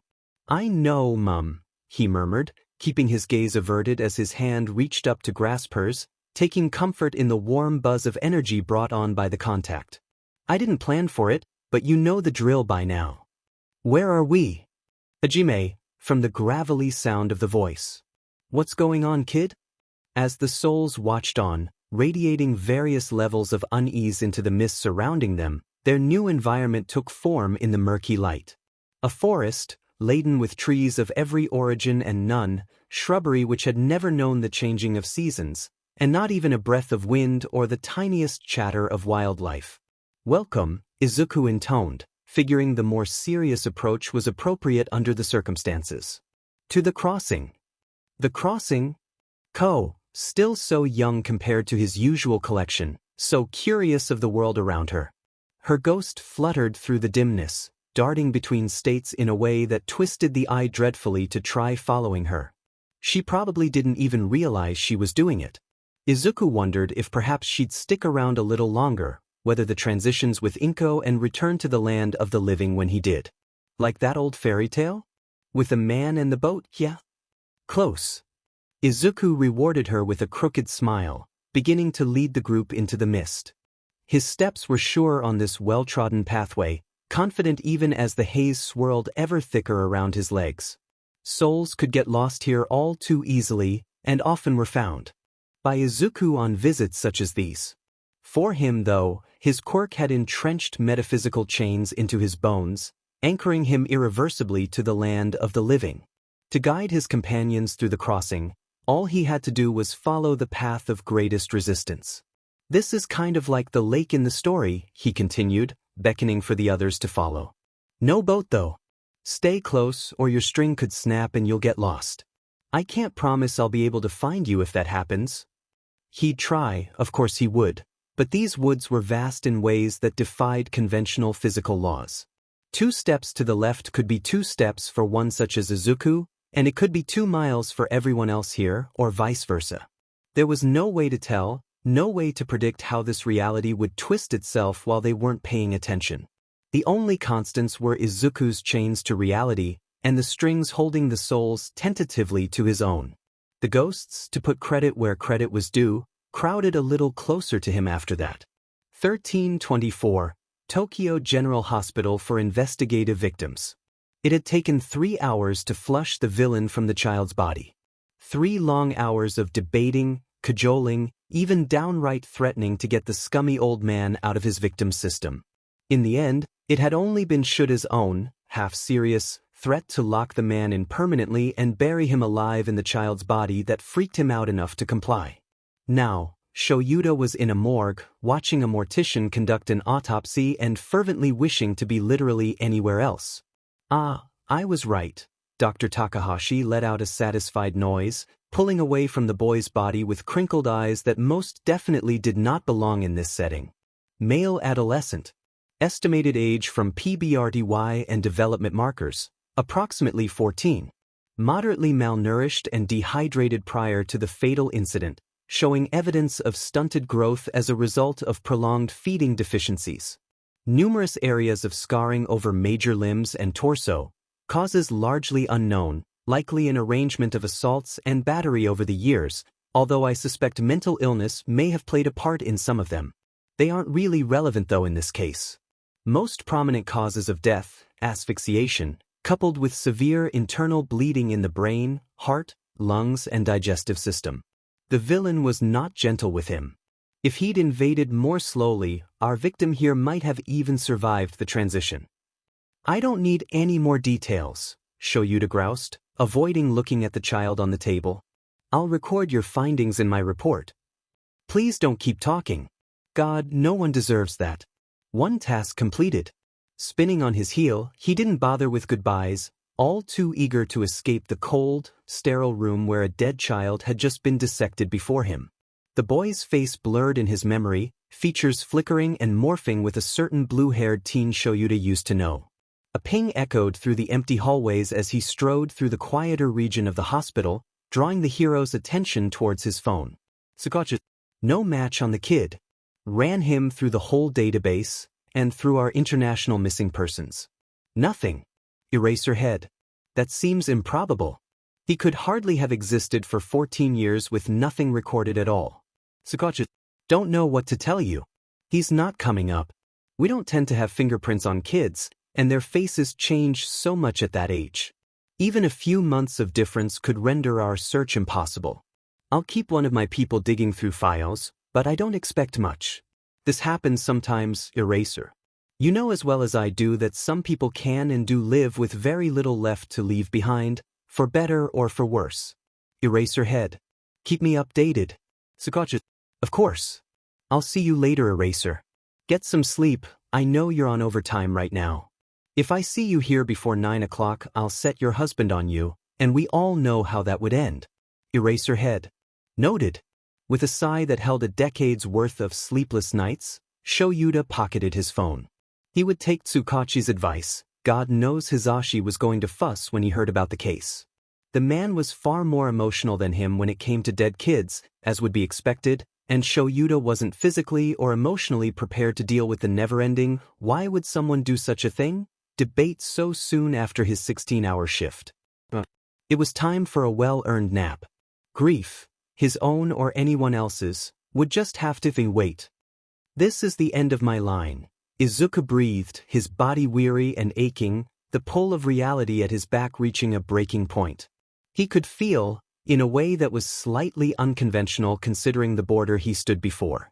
There was a cold, smooth surface on his back, reminding Izuku far too intimately of morgue tables, and a faint stinging sensation over his chest. I've been too careless. If they've managed to open me up this time, it's gonna be hard running away from this. Shoving the anxiety back into its drawer, Izuku gestured towards the shimmering dimness before him. It was hard to conceptualize something like death. Maybe people enjoyed the afterlife theory. Maybe they preferred oblivion. It didn't matter, not to Izuku. Standing face to face with the one thing that this world denied him, Izuku had only one word for this final exit from the crossing. There was no shining bastion of a deity, no ghost to hold their hands beyond this point. No one but Izuku, and he could only go so far. Stretched before them in the darkness of the realm, a mottled curtain obscured any further view, turning the shadowy forest around them into a multicolored haze, crackling with hidden energies strangely similar to the strings tying each soul to Izuku's own. As they were absorbed into the haze, he would be granted some of that energy. That much Izuku knew for sure. How or why didn't really matter. There was no one to tell him such things, and no one ever came back from the veil. It would speed up his healing, which was why he usually waited until he was at capacity to take matters into his own hands, but only if the souls actually chose to cross. If there was one thing he would never do, Izuku would never force them. This choice, this crossing, it was too much like murder for Izuku to act as anything more than a gentle guide. Inko, bless her, took over once it became apparent that the strain of getting so close to this forbidden border was starting to take its toll on Izuku. This is the real death, she said, her words echoing slightly in the quiet of their surroundings. Once you pass through, you can't come back here, not in any way that I know of anyway. Whether you believe in the void, in heaven or hell or regeneration, whatever happens will happen beyond that border. You don't have to go. Izuku found his voice, a slight edge forming from the strain of resisting his body's hold on the real world. Inko stays with me full-time, so it's always an option if you're not ready to move on. It is, however, entirely up to you. It was always harder to tell how the spirits were thinking when they were separated from him like this. There was a general sense of unease in the air of the crossing, but Izuku had a feeling that at least most of them were seriously considering the veil. It wasn't a surprise. Reality likely grew dull when you couldn't interact with it anymore beyond some random teenager who happened to scoop up your soul one day. One by one, the souls began to murmur their goodbyes, floating towards the hazy veil that marked the true end of their lives. Even Ko, which surprised Izuku a little. There's too many memories back there, she confessed, a sad smile on translucent lips.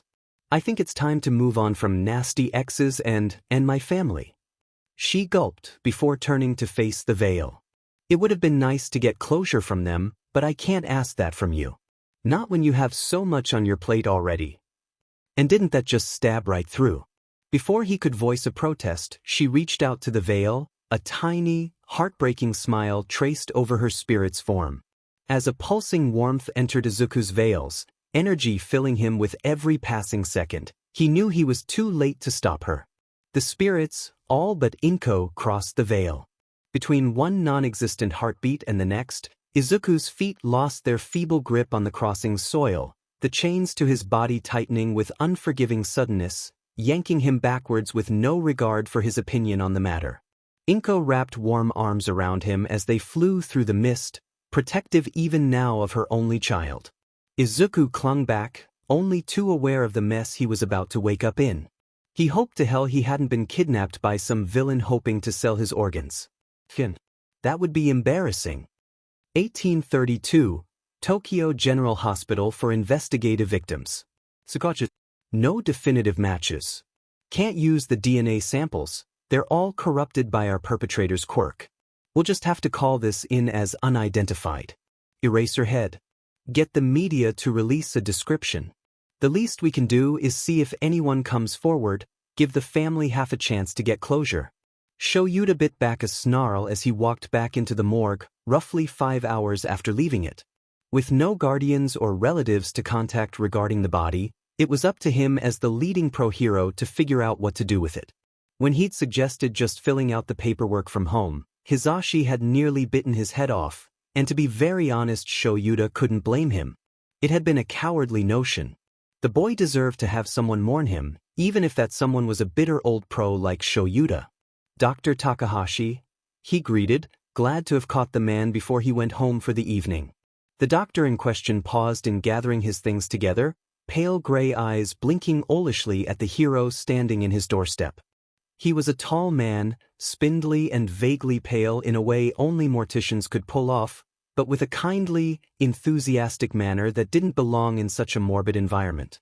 Edging into his 50s now, the man had swiftly graying, mousy-brown hair and a mildly hyperactive air about him, likely due to some undiagnosed neurological condition if Shoyuta was allowed to guess.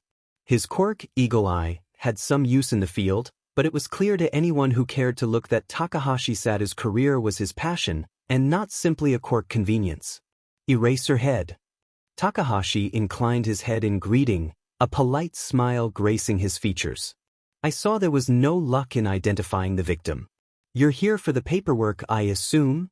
Please, Shoyuta grunted, tucking his chin into his capture scarf as the doctor turned towards his desk. Pull the kid back out while you're at it, would you? Sorry to keep you, but my husband's sentimentality is rubbing off on me. The boy deserves someone to remember his face, even if it is only me. I can't allow him to fade away without acknowledgement. The child's face would be added to Shuta's long list of regrets, headed by one Shirakumo Oboro, but the man couldn't bring himself to resent the decision. Thankfully, Takahashi understood the sentiment, only smirking half-heartedly at the crack in Eraserhead's notoriously impassive facade. Moments later, Shoyuta had a sheaf of paperwork in his hands, a cleared spot on the doctor's desk to complete them on, and full view of the head and shoulders of the unnamed teen, cold and pasty in death. Takahashi himself settled in another corner, scrolling on his phone to give Shoyuta some semblance of privacy, content to allow a longtime colleague this one favor in the face of the quiet tragedy. Not quite ready to fill in the cut-and-dry statements required of the post-mortem forms, Shoyuta set them down on the desk, moving to stand by the boy instead. Time to memorize the face of yet another child who would never make it to adulthood, thanks to the incompetences of heroes. The boy looked better than he had, now that the villain had vacated his body. Much better. The slight green tinge had faded from his skin, burst blood vessels no longer visible now that the pressure that had formed them was no longer present. Hell, with the stress smoothed out in death, the boy could have just been sleeping. Matted green hair framed a gaunt, freckled face, slightly flushed but still against the metal table. Faint bruises mottled his neck, weeks old by the looks of them. Even the branches of the Y-shaped incisions on his chest had the illusion of being healed. Wait. Flushed? The sheet covering the child shifted ever so slightly, the faintest of rattling gasps pulling through his throat, and Shuta's world fell to pieces. Izuku hated waking up like this. His throat ached from disuse, his lungs straining to restart after having lain idle for so long, chest pulsing in surprise as his heart figured out a new rhythm. All while he scrambled back to consciousness, which was so fun. Still, considering the circumstances of this most recent death, there was a glaring sense of urgency worming its way through his rebooting mind. Strategize. Don't be brash. I really hope no one's around. A choked intake of breath vaguely above his head put an end to that particular desire. Trust his luck. With a jolt of adrenaline, Izuku forced his eyes wide open, registering the dark-haired man mid-30s, goggles, weird scarf thing, dressed in black, tired-looking, and promptly leapt off of the table in a general away direction. At least, that was the intention. The thing with rebooting hearts is that blood pressure goes a bit whack while your body tries to remember how to work all over again. Which means, when you sit up suddenly with intents to leap to your feet, vertigo tends to slap you in the face with unrestrained glee. The thing with waking up in an unknown environment is that sometimes you wake up unimpeded on a nice open table or floor, and sometimes you wake up with half your body still inside a narrow chamber, which does not compute well with that wonderful post-reboot vertigo when trying to vacate said chamber. All in all, Izuku's grand escape attempt ended up with him in a crumpled heap on the cold tile floor, slightly dazed, slightly bruised, and still trying to remember how breathing worked. Which would be fine, except there were not just one, but two adult strangers in the room, and he was just about ready to have a panic attack. "Hey kid." Aha, dark-haired scarf guy was not immediately aggressive. Good start. With a strangled gasp, Izuku backed up quickly, shuffling over the ground until his back hit a wall and his vision cleared enough to take in his surroundings with a bit more grace. There was genuine terror welling up in his throat, but he shoved it back down, unwilling to let the nausea and anxiety overwhelm him in the face of this unknown. Focus. Check 1. Inko wasn't there. Most likely, she was still wrecked from being out so much the other day, not to mention weathering yet another transition with him. Check 2. There were two people in his immediate vicinity. 1. The dark-haired man who'd already spoken. Was he waiting for a response? And 2. Some tall guy wavering in the corner, watching them with a stare that Izuku could only class as horrified. Which, fair enough. Not every day you see someone come back from the dead. Check 3. He was in a morgue. What fun. Morgue meaning hospital meaning. The doctor crouched down, looking him in the eyes with a too wide smile. "Now little Izuku, are you ready to be fixed?" Here comes that panic again. His breath came in short, sharp gasps, and Izuku forced his gaze to refocus, carefully watching the dark-haired guy crouched maybe a meter or so away from him through hazy eyes. "You doing all right, kid?" The man spoke, his voice deep and strangely calm considering the situation. Why was he calm? Izuku's chest itched, and he wasn't quite centered enough to prevent his hands from reaching up to scratch erratically at it. "Just peachy," he gasped, hands trembling over neat stitches down his torso. He'd been autopsied. He must have been out for at least a day or so in that case, longer than usual for a relatively non-violent death. Don't you guys usually wait before cutting someone up? He didn't mean for it to slip out. Stupid. On closer inspection, he was fairly sure that the dark-haired guy was an underground hero. The scarf and goggles were familiar, even if Izuku's scrambled brain couldn't quite link back to where he'd seen them before now. Which meant that the guy further back, who was looking distinctly pale now that Izuku had figured out the whole autopsied and alive again thing, was probably the mortician on duty. When the victim is part of an ongoing investigation, sometimes certain procedures get prioritized. The hero explained, his voice still almost infuriatingly calm in the face of Izuku's reanimation. His eyes were dark and patient, focused on the boy's face even though there was such a big, obvious scar now on his front. "Sora's gonna give me so much shit for this." "Nope.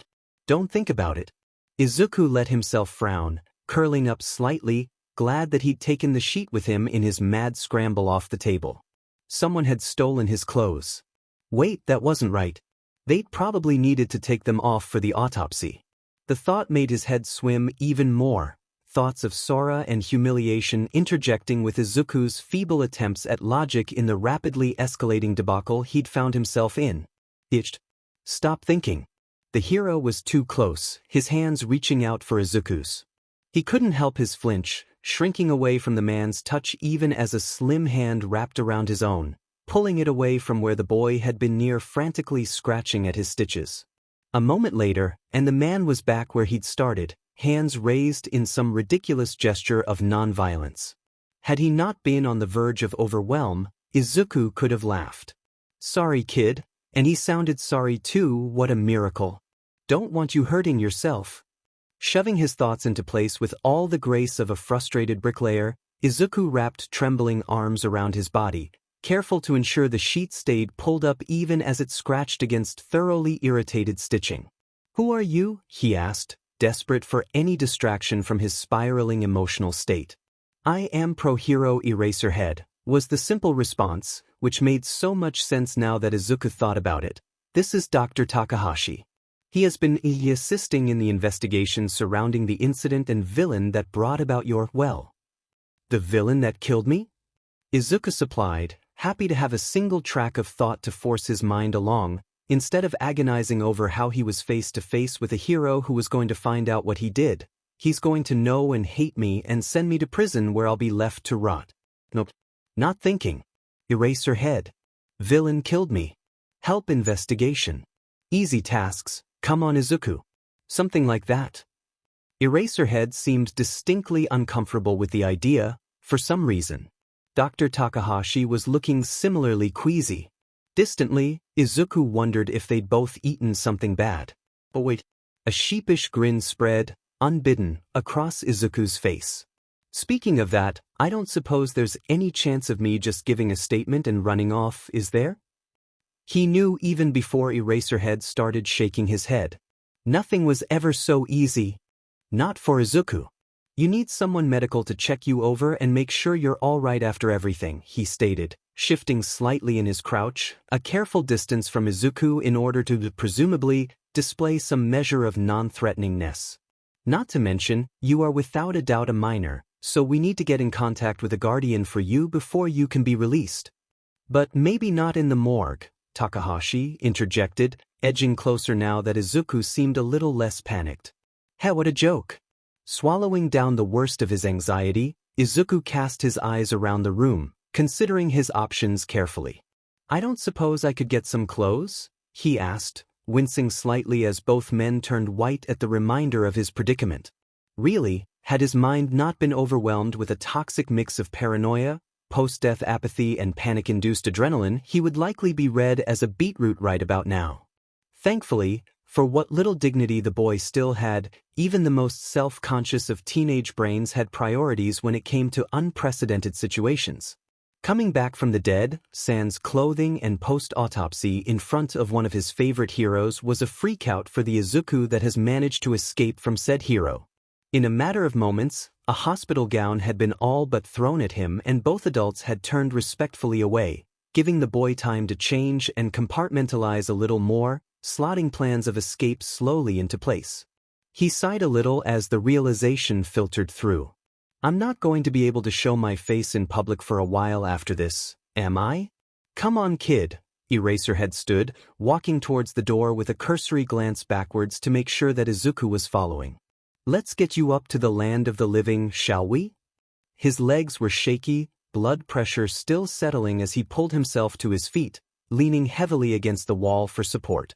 Thankfully, Eraserhead had picked up on the "don't touch me" aura that Izuku was desperately exuding, and merely watched as the boy hobbled across the room.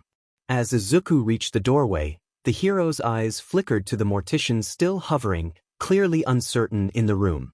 Go home, Takahashi, he said simply, giving the man a quick nod, and Izuku wondered what silent dilemma he had missed. Was his resurrection so strange? Surely in a world of quirks, weird crap like that happened all the time, right? Or maybe Izuku had been away from normal society for a bit too long.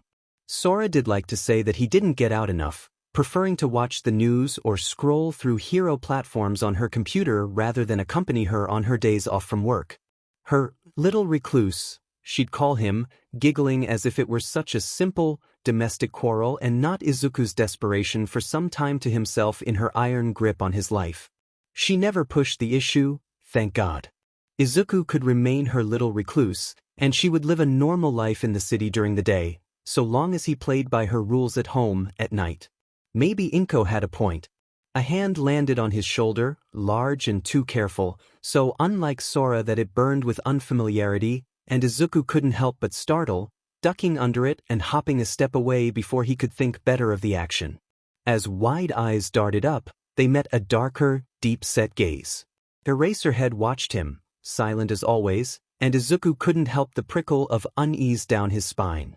It might be more difficult to get away from this one than he initially thought, if the hero took it upon himself to stick around. With a small beckoning motion, Eraserhead turned sharply, stuffing his hands in his pockets and beginning to meander down the corridor, towards the lift squatting carelessly at its end. Izuku, against his better judgment, followed. Compartmentalize. Priorities. I need to get out of here. I can't let them figure out what I am. How am I going to explain this to Sora? He would escape, he always did. It was the aftermath that Izuku feared. If his resurrection was truly as strange as the two men had been making it out to be, well, Izuku knew better than anyone how hard it was to shake someone's attention once they were fixated on you. Even if Eraserhead's intentions were better than most, Izuku had no intention of letting himself be caught in yet another adult snare. One at a time, please. Saturday, January 4th, 2113, Tokyo, unidentified side street. Cold needles pricked at aching feet, stabbing through to the bone with each stumbling step. Izuku couldn't help the noisy, gasping sounds his burning lungs insisted on making, simply praying that no one was pursuing him close enough to pick up on them. That was too close. His body was still racked with post-resurrection shivers, compounded by his most recent escape from Tokyo General Hospital, of all places. That villain had really made a run for it once it got hold of his body. Which was fine. Perfectly dandy. Izuku didn't mind at all. No, not him. Use away at his body, why don't you? Stupid goddamn regeneration would fix me regardless. There was a slight problem, of course. Izuku was ever so slightly lost. He'd never left Mizudafu before, and there had been a very distinct reason for that, considering his directional sense was about as good as a drunken calf's. Which was fine. He'd just keep walking as dusk faded through to twilight, leaving the boy bathed in flickering neon, flitting between their shadows as he avoided the most chaotic tail ends of Tokyo's swiftly awakening nightlife. It was no warmer here than back home, unfortunately, and Izuku found himself once again mourning his seemingly permanent lack of appropriate clothing. Yeah, he was most definitely getting a lot of looks for this. Darting around another group of casually chatting adults, who quietened uneasily upon spotting him, Izuku cursed his luck. Of course it had to be the one time he got himself hopelessly lost that he was stuck in painfully obvious hospital garments, complete with a wristband and everything. People probably think I broke out of the psych ward or something. They'll definitely be telling the police about me. Gripped by sudden paranoia, Izuku dodged yet another group of teenage pedestrians just as they began to jeer at him, ducking down the nearest alleyway in the hopes of escaping the largest masses of humanity. Their eyes chased him down narrow streets, the pain in his feet a dull reminder of just how much he'd put his body through in the past couple hours.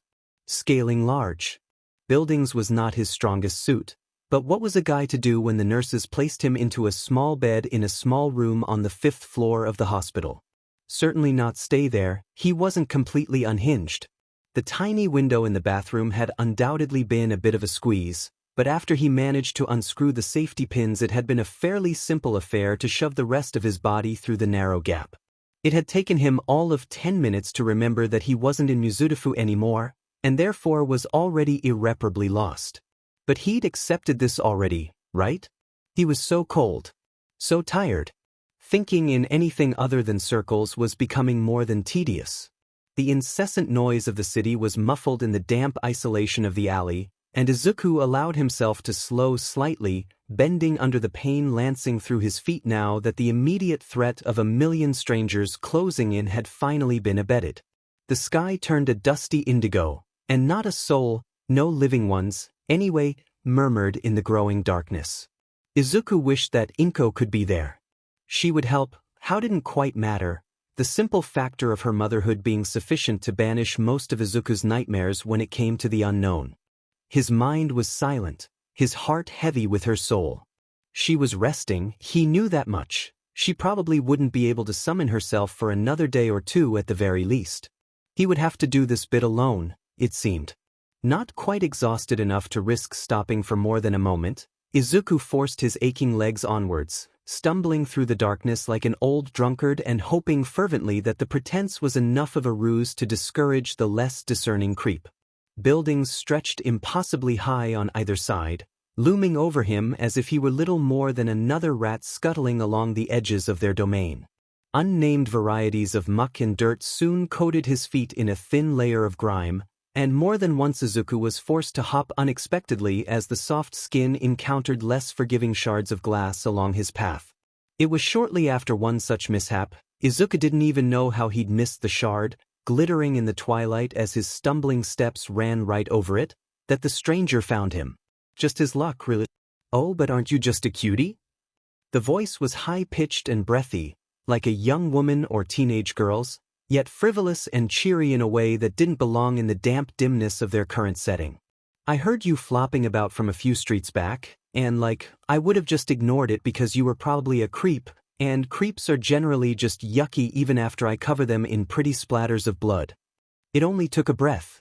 A slight young girl all but apparat into place before him, her eyes wide and slightly hazy with a madness Izuku was all too familiar with, her Cheshire's grin stretching wide to relieve pearly, pointed teeth. She carried a knife. Even as her voice warbled on, silky and dangerous in the guise of a vapid teenager's ramble, that shining iron weapon darted forwards, slashing in an arc through where Izuku's chest would have been, had instincts not jerked his body backwards at the very last second. But obviously when I smelt your blood I couldn't just ignore it, she beamed, hopping delicately forwards with a stab aimed right at his gut. Not when you smell so young, so sweet and cute and ready to be bludgeoned. Izuku scrambled backwards again, pain and exhaustion all but forgotten in the face of this fresh horror. His throat had long since clammed up, the omnipresence of fatigue refusing to be abetted entirely by the adrenaline pulsing through his arteries, clogging up his cognitive facilities even as he desperately sought a way out from his impending murder. "Oh no, sweetie, I'm not letting you away that easily." She giggled, and between one frantic heartbeat and the next she disappeared, leaving Izuku gasping and confoundingly alone in the lonely side street. He could almost pretend she was gone, a ghost flitting from one existence to the next, yet that tiny tug on his chest never abated. He was not alone, drawn like an electromagnet to the only other presence in his immediate vicinity. The slightest intake of breath from behind. Whirling on one holy effigy, ouch, that's the bad one foot, Izuku caught the girl's wrist in one hand, stopping the glittering edge of a dagger just millimeters from his shoulder. His hand trembled, but Izuku knew better than to pause and wonder at his luck, keeping his momentum swinging to send them both to the ground in a desperate scramble for survival. Unarmed people don't win knife fights. The thought was too long in coming. Izuku was already in the dirt by the time its significance dawned on him, pressure and a faint sting at his neck, choking off his scream before it could form with a wave of terror. The girl, around his age perhaps, blonde with pigtails and a manic glint in her eye, she straddled him effortlessly, and for the life of them Izuku didn't know how she'd ended up there. Focus. Point 1. He was not yet dead. Point 2. There was undoubtedly a reason for that, and this chick didn't seem like the type to just bow and walk away after winning a fight. Point 3. The ground is cold and hard and Izuku was very swiftly losing patience with this sort of drama. He forced a rasping breath in spite of the metal at his esophagus, holding eye contact with the bottle blonde full of mercury as he did so. She did not move, content to watch with unrestrained glee while her prey recalibrated his position. Izuku considered his options and found them wanting. If I die again, Sora is so going to kick me out. There was a particularly nasty thought. Best avoid it for now. Not dying sounds like a much better plan. So, his chest fluttered, exertion and anxiety battling for control over his respiratory system while Izuku scoured his mind for a reasonable method for talking his way out of a knife to his throat. Wielded by an insane child. This was going to end just splendidly. Nice weather we're having? It was, in fact, nighttime. Bitterly cold to boot, with a chance of rain or even snow. The irony had to count for something, right? Miraculously, Little Miss Crazy had a sense of humor, breaking into wild giggles at his frankly shocking attempt at wit. Izuku couldn't deny the relief that tickled his shoulder blades at the sight, even as the pressure on his neck wavered unpredictably. "Oh, you're funny," she gasped, her head darting forwards, too close in a way that Izuku really wasn't in a position to complain about, much to his disgruntlement. "Yeah, so funny," he spluttered, scrambling to find some way of talking reason into the girl on top of him. "Funny enough that you'll let me go, maybe? I only just got out of the last fatal incident. I really just want to go home. I promise I won't say anything to anyone." Like that ever worked. The girl grinned, liking her lips. Oh come on now, I want to see you covered in blood. Yup, I'm so dead. Fin. Her expression flickered slightly, lips pressing tighter together, smile faltering ever so slightly, as if a particularly bitter thought had come across her all of a sudden. You look a bit like Saito, you know? I really liked him, he was so cute. All angry and bloody. I didn't kill him, even though his blood tasted really good. The police stopped me. They called me a monster. The grief in her voice tugged faintly at one of Izuku's more empathetic chords. Which would be fine, if the subject of said empathy wasn't about to murder him. But hey, since when did he care about his own well-being over someone else's? In that case, monster to monster, he swallowed nervously, unsure how his words would be received. It was hard to see the finer details of the girl's face in the darkness, but she seemed to be listening. Maybe we can reach a truce? We're both on the run. We've both hurt people because of our quirks. A slight assumption, but hopefully the gamble would pay off. If you kill me here, I'm just going to come back again in a couple days. But that would make me really weak, and I really don't want to do that, since the woman I'm living with would probably kick me out if she thinks I'm avoiding her again. As a last resort, sometimes throwing your cards on the table works better than hoped. Especially if you keep the most important ones hidden behind your back. You know, the girl all but sang, her grip on the knife unwavering against Izuku's neck. I've never had a friend who was a monster too. How about I drink all your blood, then keep you nice and safe so that you come back with me and I can kill you all over again? That wouldn't be very nice. It was a hard-won battle, keeping the horror out of his voice. I don't like dying. How am I supposed to be your friend if you make me sad by killing me all the time? The girl, the deranged murderer that she appeared, had the nerve to pout at that one. What if I just killed you sometimes? Can we be friends then? Only if you promise not to keep me. And only kill me when I say you can. I need time to plan these things. Once a week. Once a month at most. Once a month, but I get to drink little bits of your blood sometimes too. Izuku could hardly believe his own ears at this point. Once a month only. And then I'll be your friend too. If you're drinking my blood all the time, I'll be constantly suffering from blood loss, which isn't fun. The knife moved away from his throat, finally. With a gasping breath, relief flooded Izuku's veins, sharp and sweet and miraculous in a way that left him reeling. From the corner of his eye, he could still see that glinting silver, so didn't dare move, but it seemed as if he'd just taken a big step back from that cliff edge, and the boy hadn't a clue how he'd managed it. How about I introduce you to this really nice guy I know? The girl crossed her arms, sitting across Izuku's stomach now as if it were the most natural thing in the world.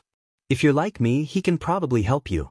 He's an information broker for the underground, so he can do all sorts of fancy crap like find jobs for people and help them run away from the law. If you've really got a quirk that lets you come back from the dead, I'd say he'd really like you. Now here's the thing. Even sprawled across the dirty concrete street, body temperature plummeting as the harsh night air cut through his hospital attire, Izuku found himself remembering yesterday's conversation with Shinso. An information broker could be worth even this terrifying ordeal if the man was as good as the girl was insinuating. Would this guy be able to make new identities for people? Sure. The grin was back in full force. A tingle down Izuku's spine told him that her topic change had an ulterior motive. Do you want to meet him? Yeah, I would. Then I get to kill you once a month, and drink little bits of your blood whenever I want. And ladies and gentlemen, there's the catch. Unfortunately, Izuku didn't see a better deal coming his way. Fine. Yay. There was a glittering in her eyes that made his blood flash cold. I say that this month's kill happens today. Before Izuku could open his mouth to protest, that glinting silver flashed, and his throat was full of blood. Choking to death was never pleasant. Twice in quick succession? Far less so. As his lungs and chest spasmed, back arching as if such a feeble motion could quell the fountains of crimson spewing from his carotid artery, Izuku found a tiny corner of his mind quietly contemplating how he managed to find himself in these kinds of situations. The alley was cold. He was cold, and his soul was achingly empty. Inko had not stirred, too exhausted from the past few days to even stir in the height of Izuku's terror. I want my mum. Don't worry, cutie. The girl was strangely red-tinged, staring at her red hands as if they held the secrets to the universe. Izuku's eyes grew heavy, vision blurring rapidly as that icy chill soaked into his heart. I'll make sure to get you to Jiren super quickly. A deal's a deal, and you're my new best friend. Saturday, January 4th, 2204, The Waywards, Bar and Tavern, Tokyo. Himiko had no trouble carrying her new best friend through Tokyo's back alleys towards where Jiren had set up base. He was lighter still thanks to all the beautiful blood that had flowed out of his body, though that now weighed heavily in Toga's own clothes. It was a giddy joy to waste so much blood, even knowing how she craved its sweet, tangy taste. The same kind of joy that rich people got from burning money, knowing they were never going to run out, not anymore. She had let it cover her hands and spin onto the concrete in thick red streams, giggling uncontrollably at the thrill. A small part of her worried that the boy had been lying about his quirk. She peered down at him, cradled in her arms. His face was splattered liberally with his own blood, his hair dark with the same ilk. He was skinny and pale and bruised. His eyes had been green before she killed him, wide and afraid and yet tired in a way that Toga had only really seen in her own reflection after a particularly trying day. She pushed down that strange sadness that churned in her gut at the memory. She was free now and had a right to follow her own desires. They had even made a deal, which meant that what she did wasn't even bad, right? Right? She found herself humming a little tune, a lullaby her mother had sung to her so many years ago, before she became a monster. Despite everything, Toga found herself missing the woman in those dark, cold evenings that she spent on her own in this city. A taller, meaner figure peered over the memory of her mother's smile. Toga banished it hurriedly. There was no need to miss her father. That man deserved every bad thing coming for him. Speaking of tall, mean people, Toga eventually found herself approaching the unassuming bar that Jiren used as one of his common haunts in the area. Of course, the man was a busy one, not to mention hard to track down on the best of days. She'd texted maybe 20 minutes after the boy's final, rattling breath had petered out, just to confirm that he was actually at said location. The information broker was useful and reasonably polite. He knew she was a monster and didn't care as long as she did odd jobs for him and didn't mess up his work when she could avoid it. He was the reason she was able to eat half the time, even if she could never find the will to cooperate with him enough to secure any kind of housing. Toga didn't like him. He smelled bad, always smoking and leering and trying to flick up her skirt. He wasn't cute, and his blood was old and stale. He had a way with words, able to get under her skin and all too happy to play with what he found there. Jiren knew things that he shouldn't, things that Toga had never told anyone. The how and why of the matter remained up to the question. Toga certainly had no luck whenever she questioned the man. Hiding her uncertainty behind a slightly manic grin, Toga kicked her way through the bar's front door, darting out of reach of the bouncer and making a beeline through the patrons towards the information broker's dingy office. Laden with the boy's body as she was, Toga very nearly was unable to dodge the man leaving said office. Taller than Toga, but not quite tall in the literal sense of the word, this man was one that Toga didn't recognize. The stench of nicotine tainted him in the same toxic wreaths as Toga recognized from Jiren's scent, but woven within the cigarette smoke was an eerie aroma of burned meat and stale disinfectant. The bar was dark, but the dim lighting bounced off of the man's many staples adorning his body, holding purple scars to pale skin like some kind of patchwork doll. His eyes met hers for a moment, and Toga was struck with how cold they were, in contradiction with the heat that rolled off the man's body in waves. A moment, and the man had dodged her, his long and tattered coat brushing past her blood-soaked uniform as if the sight of the girl was the most ordinary thing in the world. Despite the man's stench, very not cute, not to mention all those scars, Toga found herself intrigued. There was a man who reveled in chaos, hot and cold with the uncertain severity of someone who never quite made it to maturity. Maybe she'd go find him once her job here was done. For now, she had her end of a deal to carry up. Holding the boy in her arms a little closer to her chest, Toga shouldered her way into the office. The hardest part of this all, of course, would be keeping track of her new friend once Jiren set his hooks in the boy. They had a deal now. Toga had really missed having friends. Tuesday, January 7th, 1621, The Waywards, Bar and Tavern, Tokyo. The sun was setting, casting golden rays over the city of Tokyo. Only thin, weak yellow beams of those glorious rays permeated so deep as to reach the windows of a certain bar, nestled in a narrow street corner of the city. They did little to hold back the dark, down there. Sat in a dimly lit room, the air clouded by thin tendrils of cigarette smoke, a middle-aged man leaned back in his chair and let his mind walk away from him. He was good at this, thinking, considering, plotting, great at it, in fact. It was half the reason that he was so DMN good at this job. He could think for hours, running circles through 100 plots and plans, searching through every twist, every variable and opportunity while unearthing a dozen more, just for fun. He was the man known as Jiren, an alias known nationwide, to both heroes and villains, as an esteemed and reputable information broker. Anyone and anything could be sold or bought at the right price. Jiren simply saw himself as the man who figured out how to make that price a little easier to find. So he sat and he mused. Today's topic was none other than the latest pile of bullshit that one Toga Himiko had dumped in his lap, expecting him to fix like some F-ed-up guardian angel. Toga now, there was a fine specimen. The girl was 16 years old, slowly but surely approaching the age where his morals would allow him to offer her other areas of work. Then again, she was a loose cannon on her best days, likely completely incapable of even pretending to possess the kind of character that those jobs required. No, that girl was a killer and a lunatic, driven by her basic desires and pure spite. The fact that she also happened to be insanely attractive was something Jiren was just going to have to learn to live with and leave alone. He knew well enough how far he could push her before she snapped and added his own name to her long list of fatalities. Jiren had watched her in action a long time before he had ever allowed her to approach him, after all. Today's calamity, brought uniquely by her unknowable impulses, was a peculiar present she had just dumped in his office. Truly, it wasn't entirely unlike how a cat gifts dead birds to their owner. The boy was scrawny, dirty, a bundle of bones with nothing but a tattered hospital gown wrapped around spindly limbs, hence, bird. As for the dead part, well, that much spoke for itself. No heartbeat, the child was practically see-through from blood loss. Or, at the very least, he had been 2 days ago. Here was the best part. Jiren really hadn't believed Toga when she claimed that the boy had some sort of regeneration quirk. The girl took fancies every other day.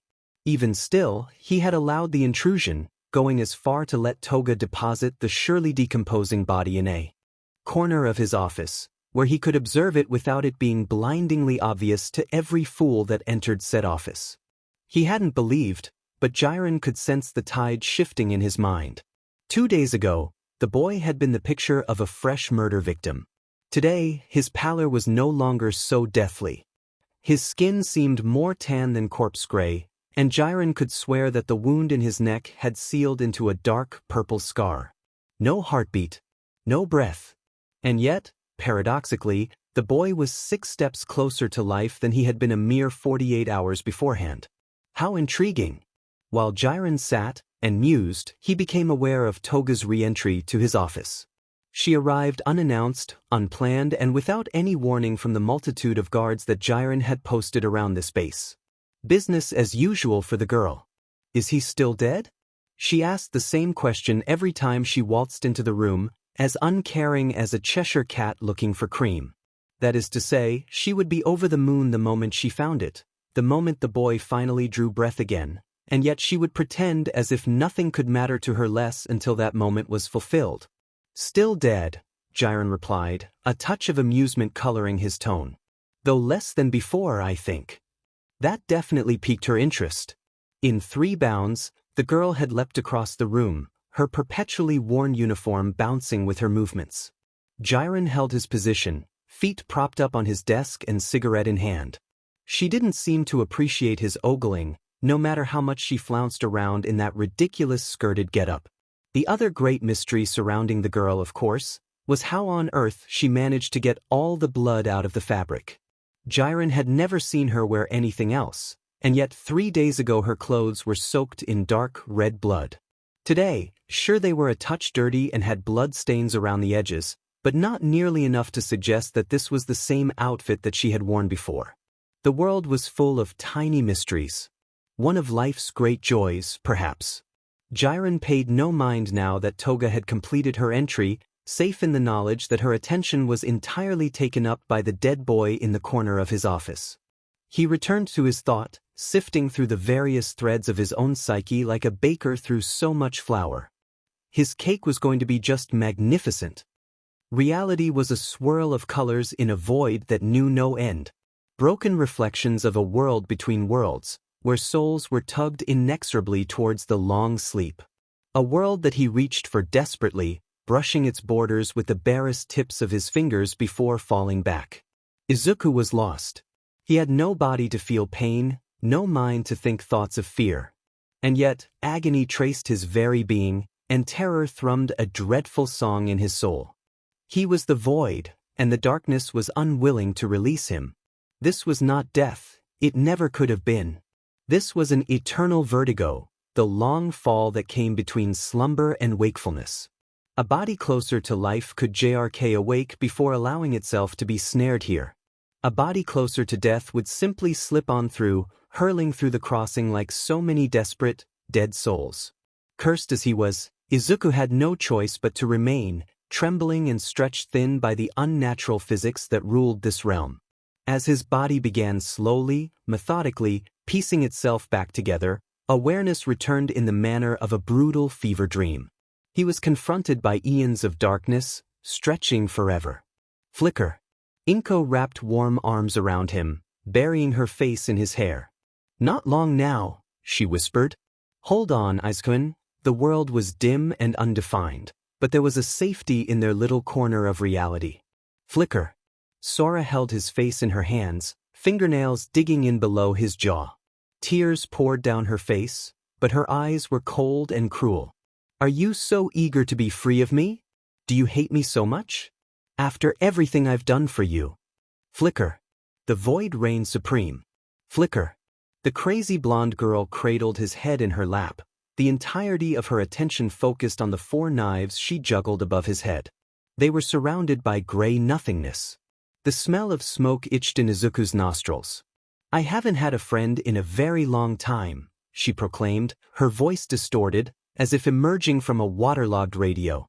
This is going to be so much fun, just wait and see. Flicker, flicker, flicker. Reality returned in small increments. Pain came first, flaring from a poorly healed wound in his neck. As the ache grew to a burning crescendo, awareness of the remainder of his limbs was bestowed upon Izuku. Each had their own private complaint, sporting stiffness or numbness or static pins and needles in turn. Switching the nervous system back on was always the most unpleasant part of this process. The faint thudding of a restarting heart echoed in the world's silence. Smell came next, the noxious stench of cigarette smoke laying an oppressive blanket over the world. Underneath, almost smothered by the presence of tobacco, was the faint sweetness of some cheap perfume, fruity and sugary in the heady, undefined manner common of a lower price point. God, Sora's a horrible influence. Haven't even taken my first breath yet and I'm critiquing some DMN perfume. Speaking of, if his body had been screaming before, his lungs howled as his diaphragm reflexively contracted, spasming as instinct and lack of use warred for dominion. Between one heartbeat and the next, Izuku was gasping and hiccuping, coughing up all sorts of nastiness that had been allowed to sit in his chest for some undetermined amount of time. He rolled onto his front, desperate not to choke himself back to death like some kind of amateur.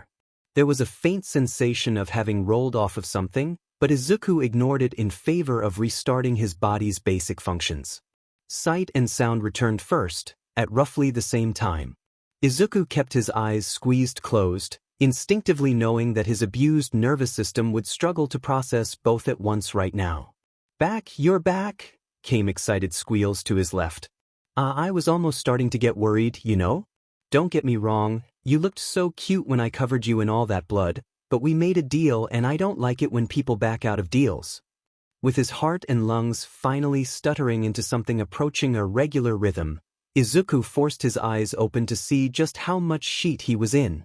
He was in the corner of a room, an office if he guessed correctly, having previously been lying on the floor. The office was, for a lack of better words, a complete pigsty. Files piled above overflowing filing cabinets. Random pages littered the room, the worst of which were barely contained by a number of bulging cardboard boxes dotted around the place. There was a desk roughly in the middle of the room, barely visible through the pages and thick folders that coated almost every other inch of the space. Sat at the desk was a man that Izuku had never seen before, smoking lazily at a near-done cigarette. That explained the smell, at least. The man himself was unimpressive. He was pale, wore a rumpled shirt and trousers, and generally upheld an uncaring attitude while watching Izuku like a hawk from the corner of his eye. Even his legs, propped up on the desk, were clearly only pretending at casualness. Whether the man's tension was due to Izuku himself or the room's other occupant was hard to say. Behind Izuku, the blonde girl who had killed him sat crossed-legged, an expectant gleam in her eyes. She had a knife in one hand, and while it was not currently grasped with anything that suggested an intent to kill, Izuku had a feeling that such sentiments could flip in less than a second with this girl. Keeping a wary eye on the man, Izuku brought the rest of his attention to the girl. She had been the last person he saw, after all, and was the most likely to hold the answers in this case. "Where are we?" he croaked, throat dry and scratchy from lack of use. "What happened to our deal? What am I doing here?" The girl looked genuinely confused at his second question, which Izuku marked as a plus in his opinion of her. "This is Jiren's office. I told you I'd take you here, silly." She darted forward before he had time to flinch, and poked him in the nose. "It's okay though if you forgot. I imagine death isn't as easy to wake up from as sleep." Spoken as if this was casual small talk, not a conversation between murderer and just revived victim. That made the man in the chair Jiren, Izuku's mind supplied, while his instincts struggled to make sense of the decidedly unthreatening atmosphere surrounding the girl. She had been so different back in the alley, half crazed with bloodlust and with very little barrier for her violence. Now she seemed almost normal, if a touch eccentric. Maybe it's something to do with her quirk. If it's blood-based, then she may not have much control. A thought to ponder more deeply upon another time. "How long have I been out?" Izuku asked instead, a sliver of panic seeping into his voice. 3 days. Sora is going to kill me. She's never letting me back in that house. No more free food and running water. No more shelter or occasional privacy or security. I'm so effed. It took all Izuku had not to dissolve into panic right then and there. He had other priorities to address first, unfortunately. Time for question 2. "Where am I?" The girl pointed to the man at the desk, her mouth twisting slightly with the motion. "I brought you here so you could meet that broker guy we talked about, remember? This is Jiren." Izuku did remember, even if the memory was a bit jumbled up with fear and panic. This was his chance. He had more than paid for it already, what with the lofty price that the crazed blonde had demanded. Time to cash in on his own debts. A throat clearing yanked his attention towards the Mandarin, clearly, who began to speak with a notably sleazy smile. "This is where I step in, I suppose? Good afternoon, my boy. How about we start with your name? You know mine, and the delightful lady beside you is known as Toga Himiko." The girl preened at the mention, though it didn't take a genius to note that she wasn't entirely fond of Jiren. Her grip on her knives had shifted as soon as he started speaking, seemingly ready to skewer him where he sat if he made so much as a single wrong move. "I've nothing to lose. My name is Midoriya Izuku," he said, settling into a more comfortable position in the office's corner. Probably a less than conventional setup for an impromptu meeting, but Izuku didn't feel like revealing any other weaknesses to these people. His legs were far from ready to support his weight so soon after waking up from a transition without any souls in reserve. "And what brings you, Midoriya, to this fine establishment? Other than your untimely death?" "I need a fake identity." "How fake?" "Name, appearance, backstory?" "All of them." Izuku winced, remembering his recent run-in with Eraserhead. "There's at least one hero who may recognize me out and about, so I need a way to fly under the radar with them. The declaration seemed to surprise the man, who took another draw on his cigarette, his gaze calculating before responding. What do you need all this for? Time to gamble. I'm applying to high school, but I haven't been in formal education since I was, maybe 8 years old? Technically, I'm a missing person, and I need some way to claim that I finished junior high school to get anywhere. Preferably without anyone finding out this side of my life. What a strange request. Jiren grinned, the stub of his cigarette glowing red between his lips. Which high school? Do you really need to know? I suppose not, but if you want half a chance of your documents passing basic scrutiny, I need half an idea of how thorough we need to be with them. Not to mention, if you want to actually get into the school, assuming it's something more prestigious than your basic state institution, it would be wise to have a slightly tailored series of reports and recommendations, no? It made an unfortunate kind of sense. Izuku sighed in defeat. He hated showing so many cards, especially to strangers. Yue, came the reluctant admission. Jiren scoffed, spitting out the cigarette and kicking his legs off the desk so that he sat facing the other two occupants in the room. Seriously? With what, an immortality quirk? What, are you a secret genius on the side as well? Even with his disbelieving tone, the man had a curious glint in his eyes. Izuku had a feeling that he hadn't been entirely discounted just yet. Which course? The broker challenged, smirking openly. The hero course, Izuku blurted reflexively before thinking to add, but I'll be applying to general studies as insurance. Getting into either will likely take a miracle, no matter what secret little skills you might be hiding. Jiren's fingers twitched, already missing their cigarette. He thought for a moment, before shaking his head with a sigh. Not that it matters for me. If you can pay for the ID, then I'll find a way to supply it. Relief flooded Izuku's system, and he couldn't help the huff of air that escaped his lungs at the statement. Jiren wasn't finished, of course. I'll warn you though, this is going to cost a pretty penny. Nedzu will likely see through anything less than my best work, and that's only if he's skimming through applicants. How are you affording this? Ladies and gentlemen, may I once again present you with the catch. Izuku swallowed nervously. I don't have any money, he all but mumbled, looking at his hands.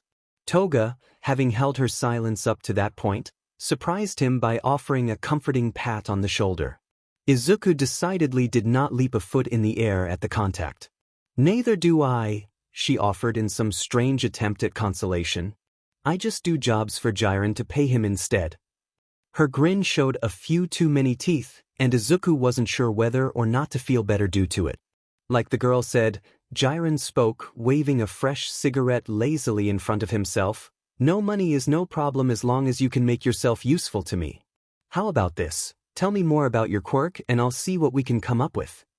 Izuku took a moment to think, before spinning out an elaborate half-lie. It's basically what's on the label, an immortality or regeneration quirk with a slight time delay post-mortem where my body pieces itself together. Usually I have a bit more, energy, before I die, that is. More energy means I come back faster, within a few hours instead of a few days, if I'm doing well. No need to mention the ghosts, it would only complicate things. Izuku had an uneasy feeling that Jiren was a dangerous man to reveal too much information to. Silence reigned as the broker considered the new information, almost visibly chewing it over. Izuku didn't like how he was being examined here, like a calf fit for butcher. Can you regenerate, say, organs? Limbs? What's the limit? Grimacing, Izuku made himself answer, his stomach already rebelling at the implications. This had the potential to end very, very badly for him if this man proved morally inept in the face of opportunity. Organs and limbs, both yes, but only if I die before my body heals too far.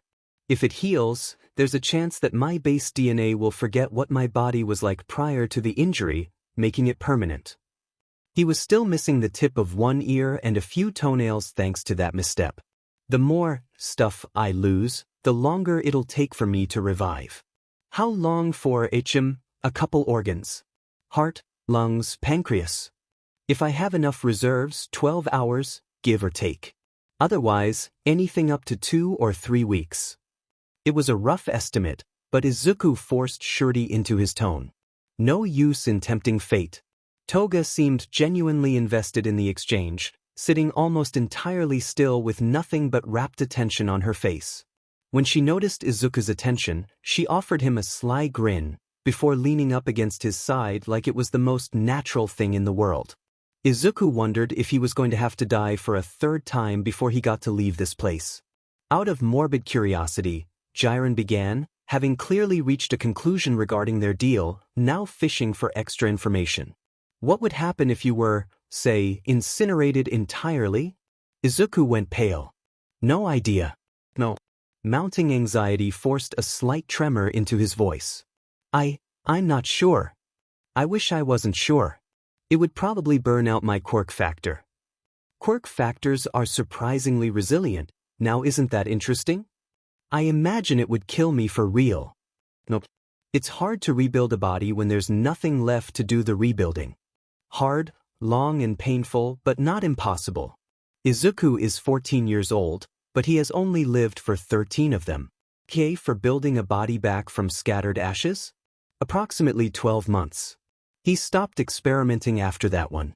Thankfully, Jiren seemed satisfied by his answer. I'll get in contact with one of my guys, he said, nodding to himself thoughtfully. We'll set up a time and place so they can grab a few organs off you as payment for this job, and then I'll count us even. Sound good? Izuku nodded, trying to ignore how his heart was trying to beat its way out of his chest. This was his deal with the devil, but he'd be dead if he was going to regret it. He was done with surviving. If living required a little bit more death, Izuku was just going to have to be ready for it. They spent the next hour ironing out the details.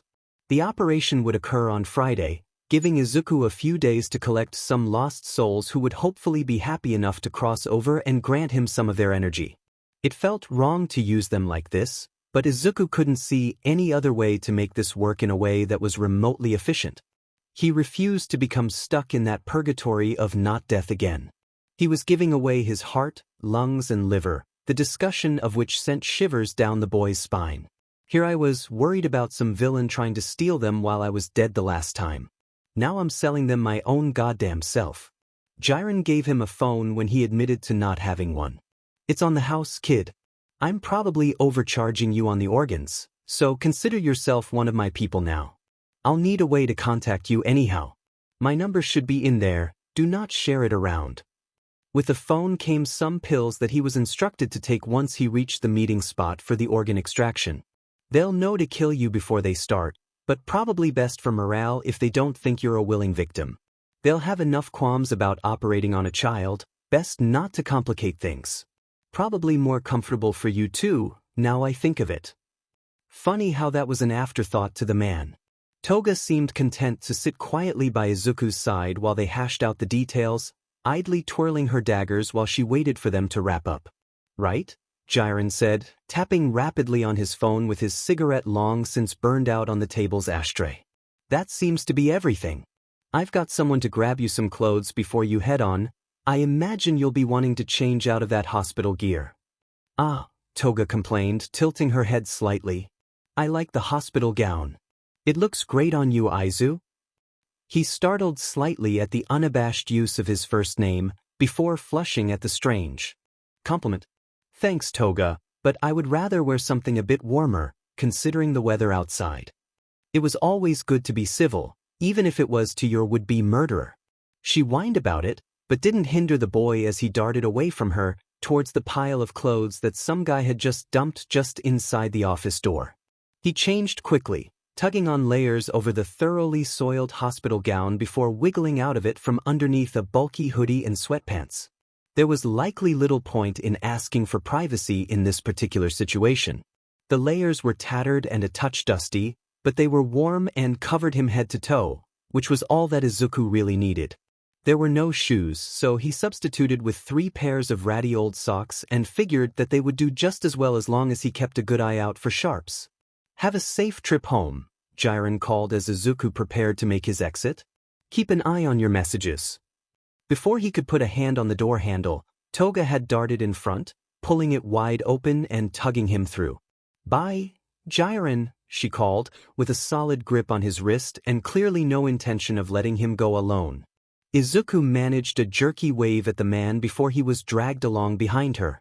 They emerged into an empty bar, with no one but a single janitor in sight. The evening sunset shone through the windows, lighting the space in a red and orange glow. Must be one of those late-night spots to be completely abandoned so early in the evening.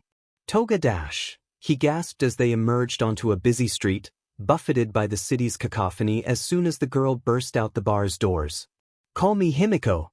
She didn't once pause, darting through the throng at a pace just short of a run. Where are you going? I need to go home. Please don't kill me again. Pent-up adrenaline and anxiety still thrummed through his body, sending shocks through overly tense muscles at each twist and turn they took through the crowd. To the train station, silly. She laughed, as if it was the most normal thing in the world. When I found you, you seemed really, really lost. You're not from Tokyo, are you? Hoping that her friendliness was more than just for show, Izuku allowed himself a nervous laugh. No, I guess not. Thanks. Please don't try to follow me. I have enough on my plate already. It seems that his luck was not with him. Pulling the boy out of the throng for a moment, Toga grabbed his other arm, knives thankfully put away, and looked intently into his eyes. We're friends, right? She asked, her manic smile shrinking rapidly all of a sudden. Izuku felt his stomach drop. We are. His voice trembled, unsure. We are. That was the deal. I don't know. Friends don't usually kill each other. That, evidently, was the wrong thing to say. Toga's eyes went wide, tears gathering in the corner as if he'd slapped her, rather than state a basic truth. Even still, that sickly grin stretched across her face, wavering and unsure yet still half-crazed in its intensity. That's not one of the rules. You're really cute, that's why I want us to be friends. We made a deal, I would take you to Jiren and help you out, and you agree to help me out with your blood. I don't want to hurt you, and I'm not killing you if you don't stay dead, surely?